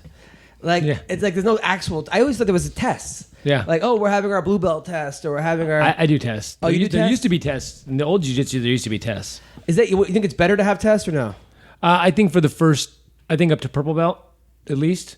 In jiu-jitsu, I mean, I don't know about other things, but I think in jiu-jitsu for sure you should at least have, because there's different levels. There are people out there that are never going to be black belt. They're never going to be world-class black belts. That have been doing it, like me, 20 some years, and they have tons of knowledge and they've trained with tons of people and they can teach it and they can hang, but they're never going to be world champion black belts. And there's other people out there that are just phenoms, and in 4 years they're tapping out black belts. They're purple belts and they're tapping out black belts. I've trained with the guys like that I taught, and then after a few years I couldn't even hang with them anymore. They were just phenoms. And you're like, okay, that guy is black belt level and he's tapping out black belts, but could he turn around and teach somebody and get them to black belt level, or does he even understand it? So I think there's got to kind of be a space in between where you got to reward those people that are just gifted and figure it out, and you also have to reward those people that really understand jiu-jitsu but maybe aren't physically talented. What if someone's having a good day? A teacher who's like, I'm having a good mood. Right. Hey, look, you're promoted today. Like Right. you're just. I mean, doesn't. Well, and that's why I think you should be judged on how well you roll, how good you do in competition. You should have to do some competition, and also there should be at least some kind of test. I need 20 of this, 20 of that, 20 of that. Show me all the guard passes. Show me all the Right. All the, That's what I think. That's what I thought it would be. But then I was like, well, how do you do that? Like live rolling situation. You watch somebody, you tell the person, put them in these 15 different places, and then see how they react to it, and then give them a belt based on that. But then people could just know those 10 things, and then not know what to do in other situations. It's hard. It's actually hard, which is why I'm saying I like that there's no belts in wrestling. Because basically a belt is like, if you get to be a college wrestler, you're the equivalent of, I'd say, a purple belt. Like, there's nobody that's going to wrestle. I had a couple guys on my college team that kind of came on that they were fucking terrible. Right. And then you could say maybe they weren't purple belt level. But for the most part, like, if you place in a state tournament, you're going to probably be a brown belt. But then there's been weaker divisions. Also, there's always that, like, asterisk of, like, there's heavyweights. Right. And the heavyweights are never as good. Right. And the 103-pounders are never as good. And what state you in. And what state you're in. So there's all kinds of factors. It's pretty complicated when you actually think about it. But I know that sometimes, like, just mentally, I'll look at somebody in jiu-jitsu class who's a brown belt and be like, oh, fuck, I don't... if I go with him, he's going to be taking it easy on me, or he's not going to let me, or he's just going to feel, or he's going to go crazy on me. You know what I'm saying? Yeah. But in wrestling, you don't have that, and sometimes I feel like it's better off you're off not knowing how good the person is going against you, because I know personally as a white belt, which is what I am. Sometimes I go against people. They're like, oh, I'm going to murder this guy, and in like training, when I'm learning the moves, they're like, oh, like I'm learning these Yushigaki sweeps or whatever the fuck is. I don't know what I'm doing. And they're like, but then we go rolling, I'm tapping the guy. Like, and he's like, what the fuck? I'm like, he's like, you wrestled before, huh? I'm like, I mean, yeah. So then, where do you put those people? Right. Because I'm doing a lot of things wrong. I know I'm not even blue belt level, right? But I've tapped people that were blue belts, and I think they were, I don't know what they were. Yeah, I have, but there are belts higher, but you know what I'm saying? It's complicated a little bit. I guess it's a good system. That's why I think there has to be somewhere in between. I think you have to watch them roll, watch them compete, see how well they're doing against the belt that their next belt is, and then I think you should also be able to just in not in rolling, just be able to go, okay, like I said, show me 20 different guard passes. Show me 20 different escapes. Show me 20 arm locks. Show me 20 chokes, gi and no gi, or whatever you train. Yeah, but there are people that could do all those things, but they're so weak. Right. What's I'm saying, but then that is one aspect. The other aspect is watching them roll and watching them compete. So if you're going for purple belt and you go compete in the blue belt tournament and you take second in Pan Ams or you win the Worlds or whatever, okay, and then you know all the technique, you're a purple belt. But if you go out there and you consistently lose your first match every time, well, then you need to get better. And and also with women, are there different scales for women? Because like a female brown belt, is that equivalent to a male blue belt or purple belt? Because some people say that it is.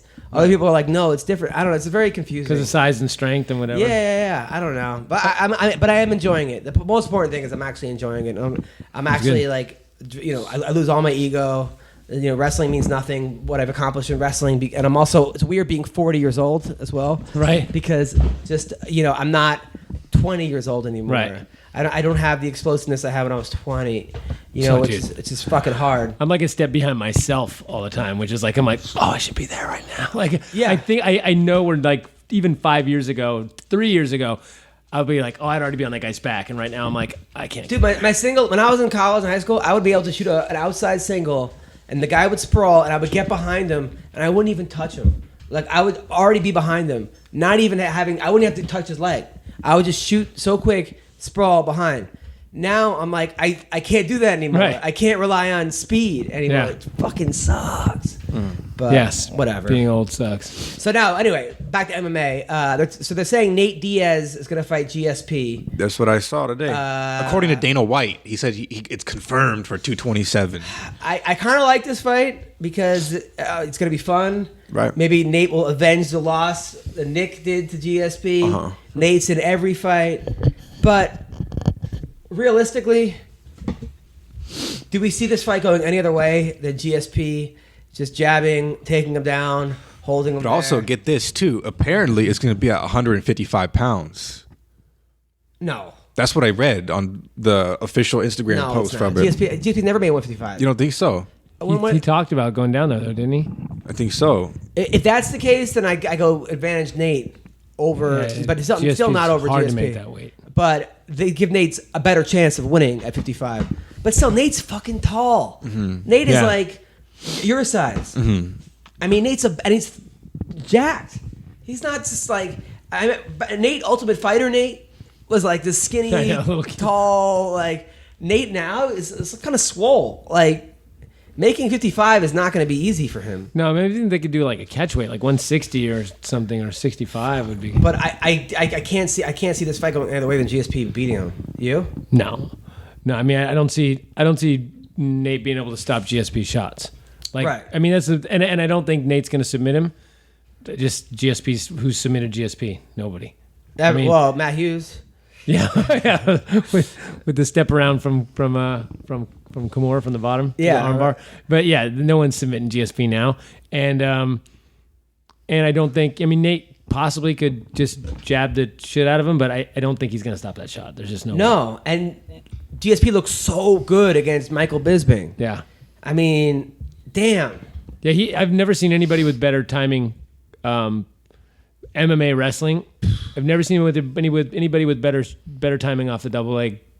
You know, he doesn't even drop all the way down. It's just like a short double leg, but his duck under his timing is so amazing. I've never seen anybody with better timing. It's crazy. No, and he, you know what? He seems like a really, really nice guy. Like, just a class act. Like, when I think of like who I would want the kids that I coach to be like, GSP is that guy. I mean, GSP is that guy. I can't think of. I mean, he's just never hear of any trouble. Nice to everybody. Loves the fans. Love the sport. Never, not fucking hitting up pregnant women and leaving the scene. Not throwing dollies through buses. Right. Just a fucking sweet guy. Yeah, I'm a fan. I'm a fan for life. GSP. Actually, that's the one fight that I wish would happen. Conor GSP. Yeah. I know, but I would hate Conor to win that fight. That would be terrible. And he very well could. He could hurt him. He could hurt anybody. Yeah, Conor must hit freaking hard, dude. I don't even know how hard that guy must hit. He dropped Nate 3 times. Yeah. I mean, he knocked out Poirier. Yeah. Knocked out all these dudes. Yeah, all these iron chin dudes. Aldo. Yeah. I mean, I hate the fact that he hit so hard because I'm not a fan of Conor's character. Yeah. But of his fighting style, of how good he is, yeah. Yeah. I mean, amazing. And he learns. I mean, that first Nate fight, I was there. And I was at the second one, too. He learned, which according to the UFC is the best fight of all time.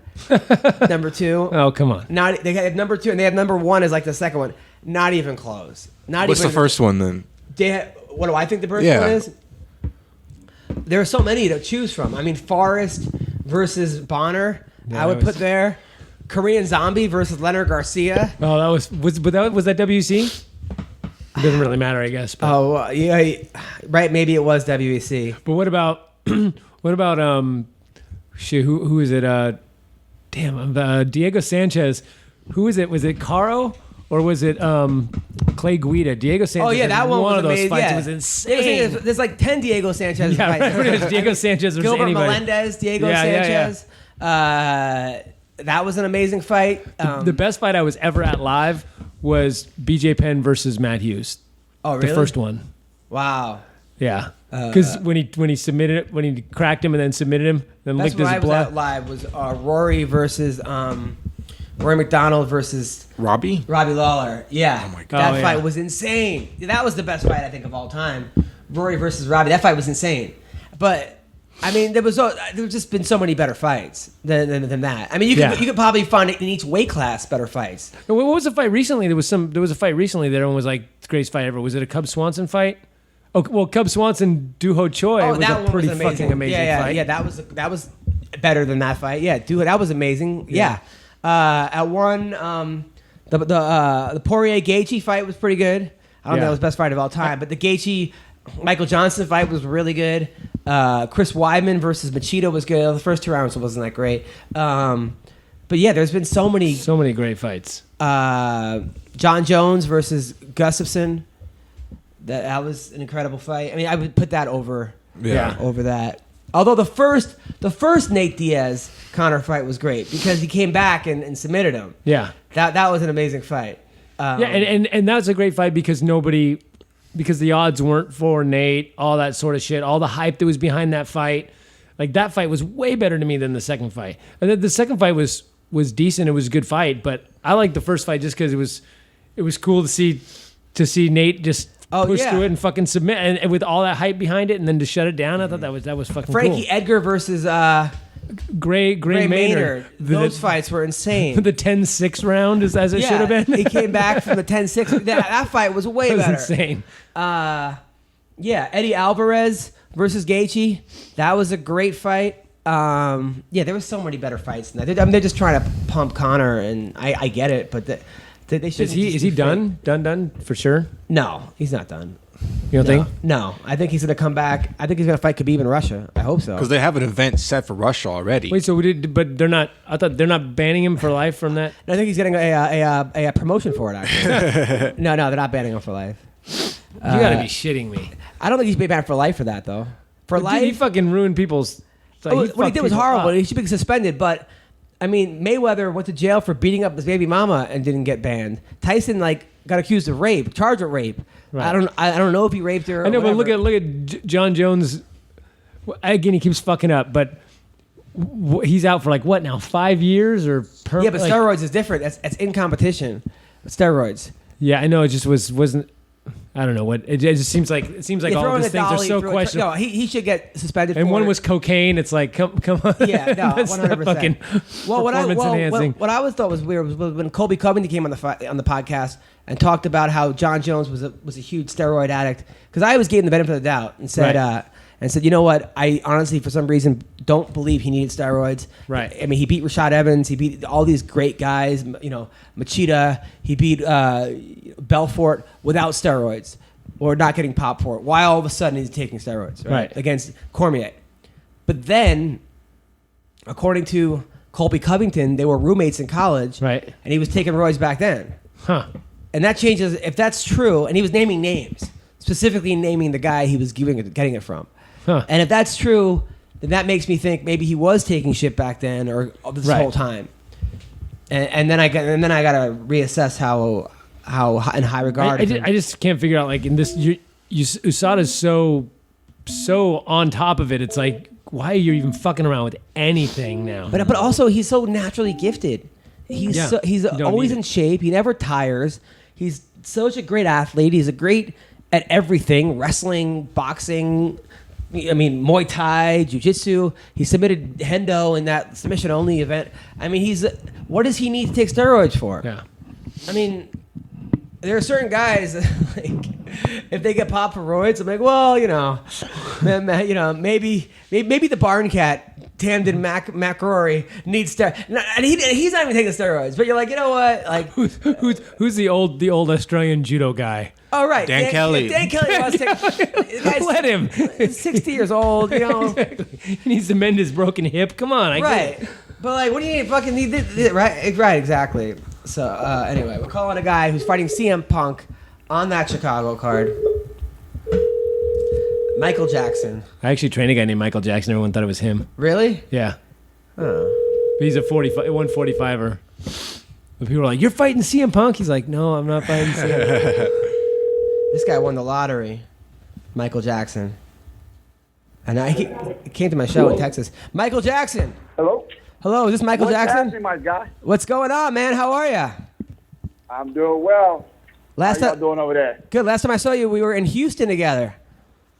That's right. Well, I'm still here. Yeah, right. I did a comedy show, and this dude came. And, this guy, when you're next to him, he's got this, energy about him of just, a positive, sweet, but, strong. I mean, the dude's ripped. Right. In good shape. How you feeling, man? You said they were considering you for CM Punk, and now you're fighting CM Punk. Yeah, man, I feel great. I'm the type. Sometimes you got to speak some stuff into existence, man. And I've always been, like you said, very positive. Well, I shouldn't say I've always been positive. This is kind of the new kind of modern truth. I'm very positive, and I'm not gonna let just people run over me. But the grand scheme of things, man, you just got to treat people nice. And I think, you know, and think good things will come back to you in return. Now, how much pressure is on you right now? I mean, I would think, you know, all the pressure. It's all the pressure. Yeah, because I don't know. I'm putting myself in your shoes, right? So, okay, you're 0-1 in the UFC in fighting. You lost to Mickey Gall. You were what, 4-2 as an amateur? I had so many amateur fights. No, I was probably a little upside down. You know, I started. I had my first MMA fight like 6 months into training. You know. Right. And, you know, I got started fairly quickly. And then it was an earlier time, you know. This was almost 10 years ago when I started fighting or when I began training, you know. So the times were a little bit different. You know, I think if I would have started later in my career, or later just, you know, as age, I don't think I would have had my first MMA fight 6 months in. Right. You know, a lot of guys that I train with now, you know, they you know, people are training a couple years at least before they had their first fight, you know. So I kind of rushed into it. But again, it was something that I really loved to do and enjoyed. And so I was just like, yo, let's boogie. No, absolutely. But I'm thinking the pressure's on you because, you know, first of all, if you win, it's like, yeah, you beat CM Punk. You beat a guy that, like, right. that really shouldn't have been there. He was a WWE wrestler, blah, blah, blah. But if you lose, you basically made this guy's Make-A-Wish Foundation come true. I mean, you basically now he gets a win. It's like all the wrestling fans are like, yay! They're kind of bringing you in as like the sacrificial lamb, and now you lost to a guy and everyone's like, you lost to CM Punk. Not that they should say that. Fuck those people. You got the balls. Right. All the respect in the world to you, Mike Jackson, for what you're doing. Well, But you know people are going to be differently. Actually, like I understand what you're saying, but I look at it a little bit differently. Like for me, the pressure's on me simply because I'm fighting a guy with very limited experience. And, you know, he has the big name, and so there are going to be way more eyes. But for me, I look at this a little bit differently. Like for me, I don't look at this as if I win, then, yeah, I was expected to win.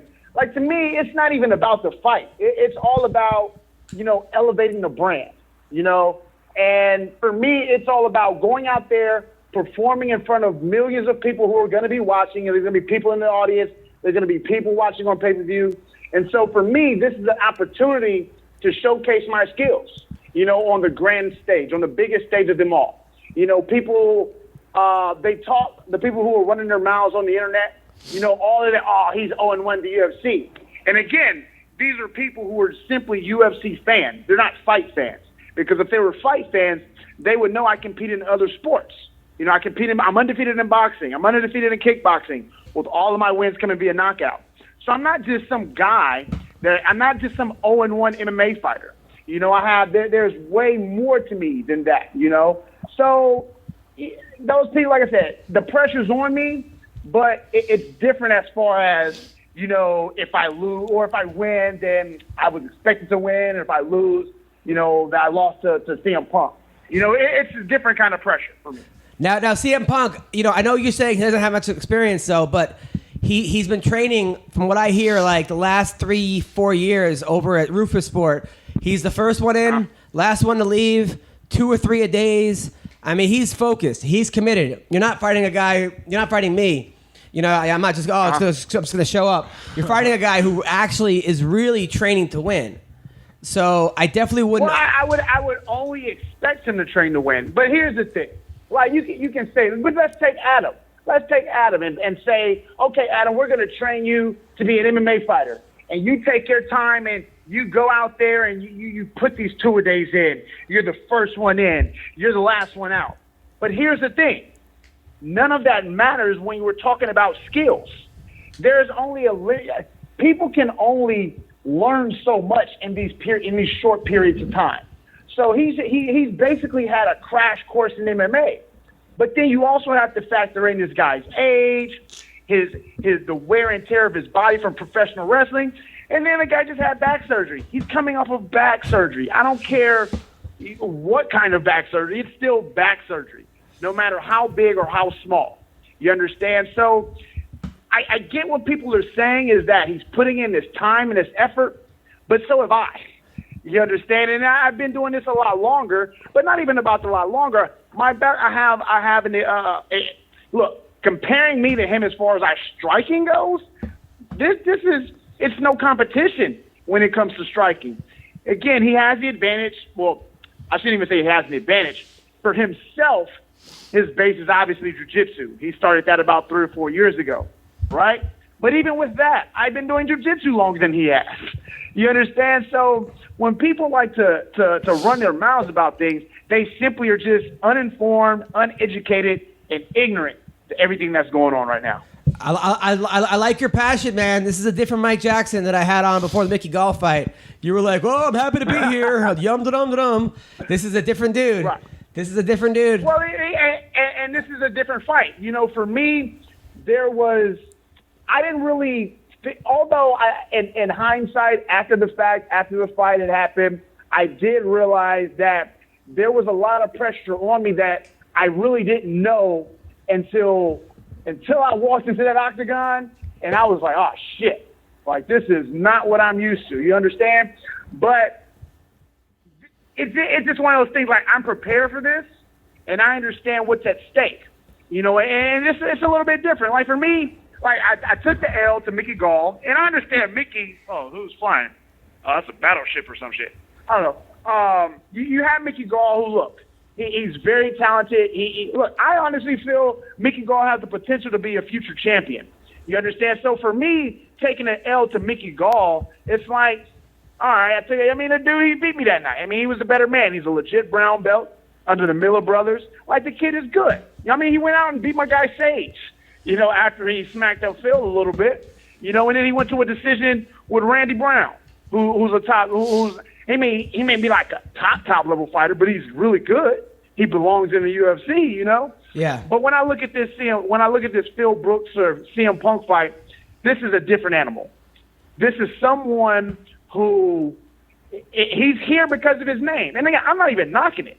I respect the hustle. I would have done the exact same thing if I were in his shoes. You understand? But when it comes to me, like, I'm a fighter. Now, I know I may not be a full-time fighter who fights all the time and fights consistently. Like, I like to get at least like 1 or 2 fights a year. I'm cool with that because I'm doing so much other things, you know.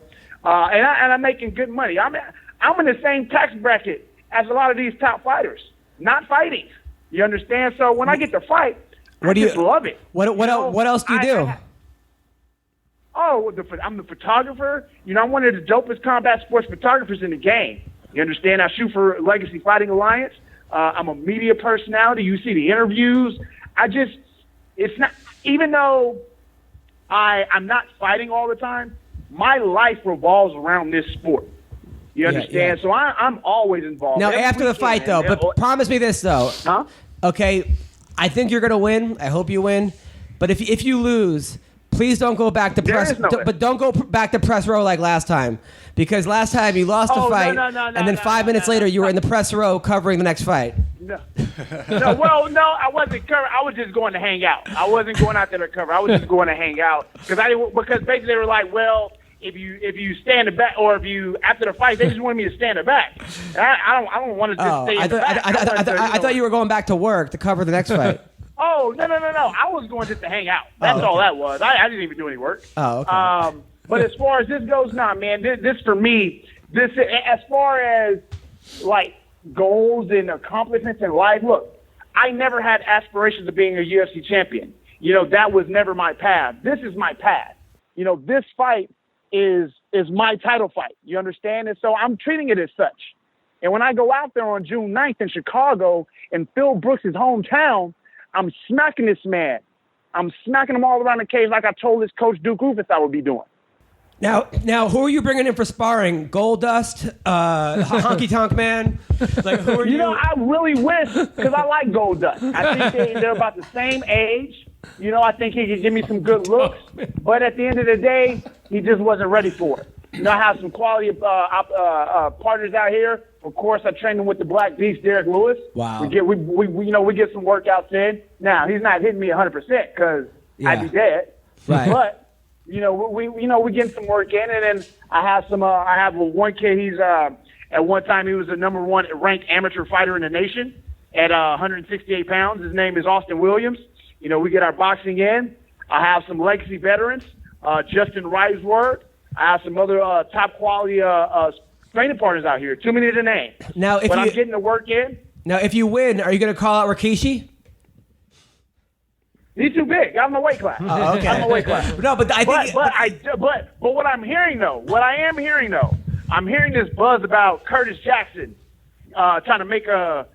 I don't know if this is for real or 50 not. Cent? But look, if Fitty wants his hands, he can get these hands. All right. So if you beat CM Punk, you're going to fight 50 Cent? I would like it. I mean, if he wants to do it, yeah. Look, I like Fitty, but it's all about the money. Yeah, he's trying to get these bags, baby. We're securing futures and elevating brands. Yeah, but Fitty used to box. I mean, he was like a real boxer, right? I mean, I think that would be a good fight. Okay. Actually. All right. Is this at 170? He used to box. He's been spending his time making music. While he's making music, I'm getting better, sharpening the skills. But see, you need to fight Christian Aguilera because it would be too great to have Michael Jackson fight Christian Aguilera. Yeah, what about Prince? what about Tekashi 6ix9ine? I think you and Tekashi. Oh man, I don't. You know those cats, man. They run their mouth. I don't even really get into like these new little Thundercats that's out here. But yeah, I've seen some of the stuff he talks online.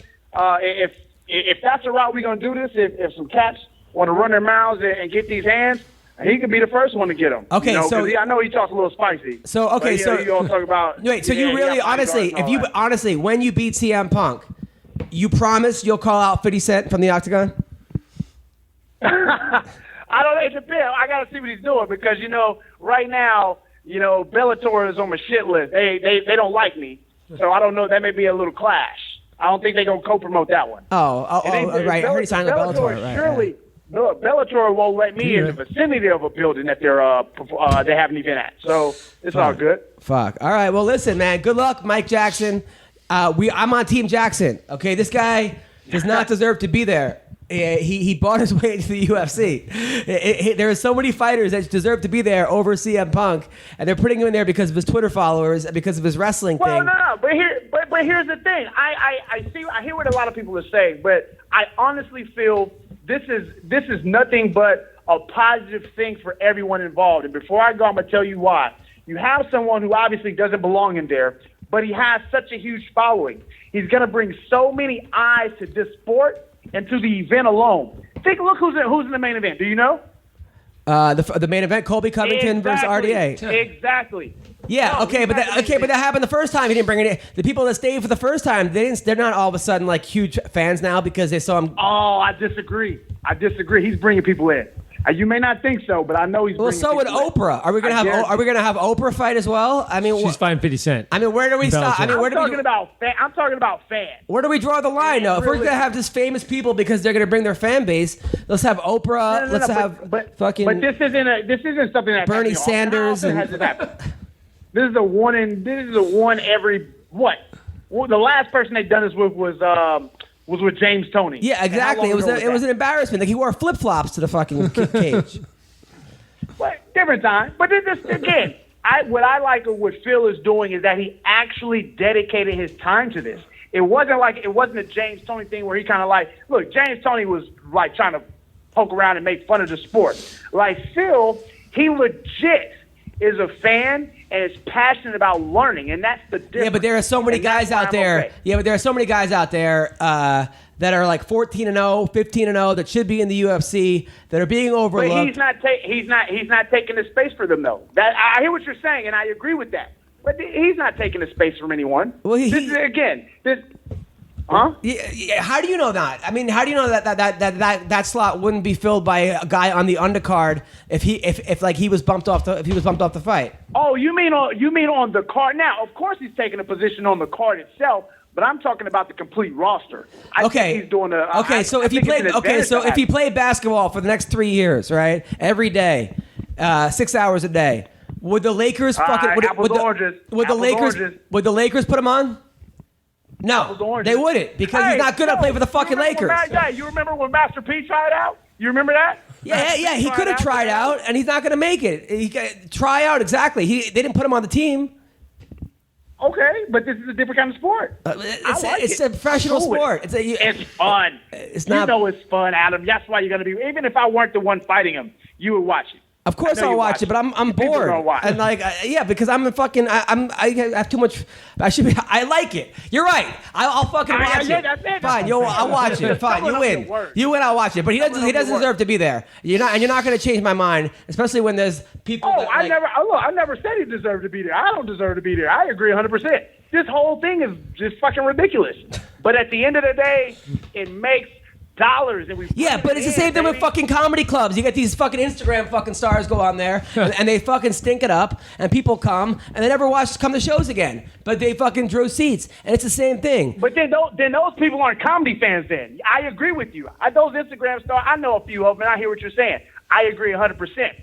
But those people aren't comedy fans. And these fucking WWE guys aren't MMA fans. Some of the ones that are going to come in and buy this one. Oh, there's some crossover.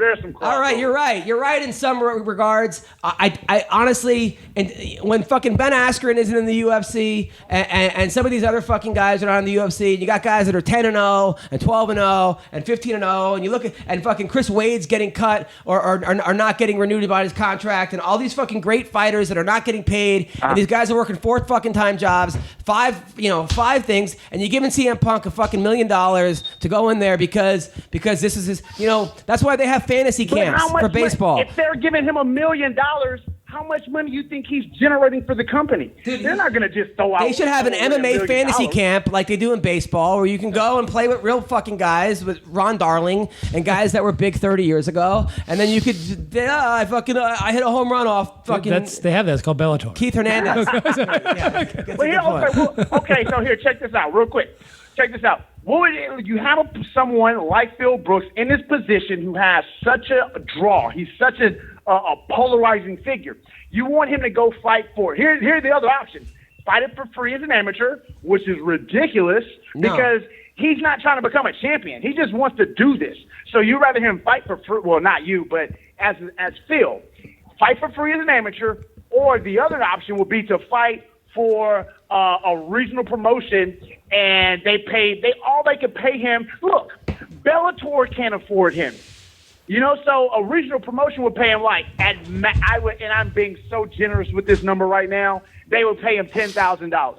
I'm being so generous. Look, Andre Harrison is 16-0 and fucking fighting in the PFL and has to fucking do 2 jobs. That motherfucker should be in the UFC. And not CM Punk. You're right, but now we're talking about these are 2 different issues, though. These are 2 different issues, because the issue in here with that gentleman is not about Phil Brooks. Yeah, it is because it should be a standard. It should be a standard. You should be a certain type of caliber of fighter to fight in MMA. In the UFC, in the UFC, caliber. Guess what? I know life isn't fair, and it's a business, and money fucking rules. Correct. It's a business, and the main objective of business is to make money, Adam. But they're making enough money. They sold it for $4.5 billion fucking dollars. They're not hurting with money. And we got to recoup that $4.8 billion from somewhere. Well, then have CM Punk fucking pay everybody to fucking watch it. He should pay to be in the UFC. That's not a bad idea. Yeah, he should pay. He should pay to be in the UFC. Like, I'd be like, hey, listen, he should pay every one of those fucking fighters money for him to fucking fight on that thing. Then I'd be for it. I don't know. How much did he pay to fight? He should pay whatever he's getting paid, double that. What do you think? So he made $500,000 for the first fight. So you think he should just drop $1 million for the card? Yeah, he should give $1 million, and then I'll watch him. I'm like, you know what? This dude's a good guy. But guess what? I guarantee the 4 people that are fighting, well, at least the 2 champions, are getting pay-per-view points. So he's already, what you're saying, what you want him to do, that's what he's doing right now. He's making it. Now, he's not making the entire card money, but I guarantee you he's giving pay-per-view points to those champions, and they're going to make a lot of money. And now look, I guarantee you. Look, you and I, we know who Robert Whittaker and Yoel. Well, Yoel is different, but we know who Robert Whittaker is. I guarantee you, the majority of people who call themselves UFC fans do not know who Robert Whittaker is. But Robert Whittaker is about to make some money off of this fight. But that's also the UFC's responsibility too. That's also that's on WME. That's on the UFC as well. It's also a little bit on Robert Whittaker. But I hear you. Look, I'm gonna watch it. Okay, I hope you win. Just make it like a regional thing. Make CM Punk sell tickets. Yeah, honestly, he should sell 50 tickets. He gets 15% of his ticket sales. Should have made him sell some tickets. No, he skipped. He fucking skipped every step. Somebody comes to his door. He skipped every Here's step. 10,000 tickets. Go to your friends. He skipped every step, and he had a shot. They gave him a shot, and he lasted 30 seconds. Okay, and now they're giving him another shot. And it's just like, to me, it's just kind of. But see, this was going to be different, though. This is going to be so much different because in this love triangle between myself, Phil, and Mickey, Mickey was the one who had everything to lose. And he did what he was supposed to do. He didn't take a chance because no one knew what his striking was like. You better knock this fucker out, dude. Honestly, you better knock him out quick. You better knock him out quickly. Look, the objective here is to face plant him. I want him to be dead on the mat. And I mean this with all due respect because I have no quarrels with the guy outside of him calling me a can. But this is what I do. I dead people when I hit them. And this is what I'm going to do June 9th at UFC 225 in his hometown of Chicago. All right. Well, listen, thank you, Mike. I can't wait to see it. Good luck with everything, brother. And keep up the good work. I appreciate it, man. Have a good one. You too. All right. King of pop. He should be a fucking lawyer, this guy. What the fuck's he doing? I hear his point, people. I get it. It's a business. But I'm a purist. Yeah. What could I say, man? Well, maybe make him just fight only for a point, for pay-per-view points. Then if you don't draw, you don't get nothing. Honestly, if he gave everyone else on the card the money he's getting, because he doesn't fucking need it. I don't know if he needs it. Probably everyone needs money, but if you give everyone else money on the card, and you know what, and this other guy got 20 grand, an extra 20 grand, I'd be like, cool. I like this guy. But to take $1 million from fucking UFC fans when he shouldn't be on the main card, he shouldn't. Yeah. You should have to earn it. He's not going to be. Other sports don't do it. Well, this sport's different.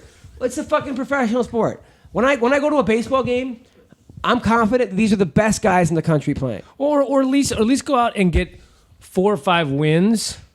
You know what I mean? Like go get a few local and then you can say, look, he's 4-0 and he's legit and he's a draw. He's maybe not the most legit guy, but coming in as a fucking debuter to the UFC. They made Kimbo go through Ultimate Fighter. Yeah. I mean, they made the other guy, Greg Hardy, this football player is now on the Contender now. They're not just putting him in the fucking. He's 0-1. Yeah. You know, his first fight was like it didn't go very well. Yeah. By the way, are they really getting rid of Chris Wade? He's in the PFL now. What? Yeah. He cut him. Didn't he have any losses? He didn't get cut. He left. Oh, because they weren't giving him fights. Chris Wade is good, man. Yeah. Chris Wade's very good. He was 4-0, 5-0 at one point. I know he lost one, but I think he lost I think 2 to the Russians, those Dagestani guys. But but he won his last fight, and then he just said, "Fuck it, not giving me fights." And he's like, "I got to make a living." Damn. Which one's PFL? That's the WSOF. Is now PFL. Oh, really? Yeah, they're having $1 million tournament. Oh, wow. Yeah. All right. Yeah. Well, there you go. Yeah. So anyway, listen, that's our show today. It's a good show. That was a great show. We learned a lot. What? I have no fucking idea. I hope Michael Jackson wins. Again, I do like the kid, and I understand what he's saying. I guess he's look, I mean, he's right. He's like, I don't deserve to be there. I give him that fucking credit. I mean, yeah. But at least he's honest. But hey, he could get the meal ticket right here. And he's right. He's gonna look. Obviously, CM Punk did good numbers, and that's why that's why he's getting a second chance, and that's why people are booking comics. That's why they're putting people on TV, and that's why if you have 1 million Instagram followers, they're gonna put you on TV shows. It's just, I'm an old school guy. Where I think you have to learn a craft. You have to learn a skill, and then you have to hone that skill for years, and then be really good at it, and then be the best at it, and then earn your spot at the fucking table. Just because you're good at something else doesn't mean that you're going to be good at this. Yeah, and it shouldn't be automatic pass. No, and they gave him a shot. Yeah, but whatever. Fuck it. He's right. I mean, people, I guess, if it helps Colby Covington and RDA with pay-per-view points, that's a good argument. Because those guys need to get paid more, and Yoel Romero and Whitaker, those guys need to get paid more. Yeah, absolutely. So that's a good argument, Mike. You're good. So what do you got coming up? Me, I'm doing some shows. I'm got most of summer off, so I'm doing Tucson Laughs in June 15th and 16th, and then I'm doing a bunch of stuff in August, doing Nashville Zanies and Huntsville Stand Up Live, and then I'm doing the Stardome and just a bunch of one nights to get in there, and then I'm doing this thing called Dragon Con that I do every year. It's like this big nerd convention with like cosplay and shit. There's like 70,000 nerds But because I do nerd comedy, I go there every year. And you performing for them? Yeah, I do comedy at what they call there's a science and the skeptic track, and they have a room that holds about 800 people, and I do a talk on martial arts and bullshit, and then I'll do do an hour doing. It's amazing. Comedy. Yeah, it's cool. I love it. Yeah, it's a Dragon Con in Atlanta. If anyone's there, and my special just hit Amazon Prime. So Ian Harris Extraordinary yesterday went on Amazon Prime, so it's free if you got Prime. You can watch it. Good for you, man. Well, you're funny as shit. Anybody, guys, I highly recommend this comic. One of the funniest and smartest. I put him at the Dime Bar 2 weeks ago. It was brutal. You went on there and murdered, and with smart 4 people. I don't care. Listen, but it was like, to me, that was more impressive than you killing at the Laugh Factory in front of 500 people, because you killed in front of 10 people. Yeah. But it was like you stood out like by like 1,000. Oh, thanks. So I 100%. That was actually fun. I 100%. If this guy's coming to your town, see him. Is there a website people can go see you? IanHarrisComedian.com. Everything's on there. And you? Hit up me on Twitter, slide into my DMs on Instagram at the Weendawg, and that's it, dude. Have a good day. Thanks. And you'll be outside the window. What's your podcast? I hope so. It's Weendawg Radio. Talk about aliens, ghosts, conspiracies, mysteries and stuff, serial killers. It's cool. Yeah, you're normal. All right, so I will be at the House of Comedy in Minneapolis tomorrow night through Sunday night. Then I will be at the Laugh Factory in Long Beach, May 16th. Bloomington. Then I'm back at the House of Comedy again with Jeremy Piven. We're going on tour together May 22nd and 23rd. And then I'm going to be with Piven again in Edmonton, May 25th and 27th. And then I will be back at Edmonton again, June 27th to the 31st. Then in July, Fight Week, I'm at Vegas, Stratosphere on the Fight Week. And then Myrtle Beach, South Carolina, July 18th to the 21st. So thank you so much for listening to the podcast. You guys are the best. Trap sonsen, trap dansen. Түүний сонсдог хөгжим дур булаан. Даадаж дуулан дур булаа мууруулаа.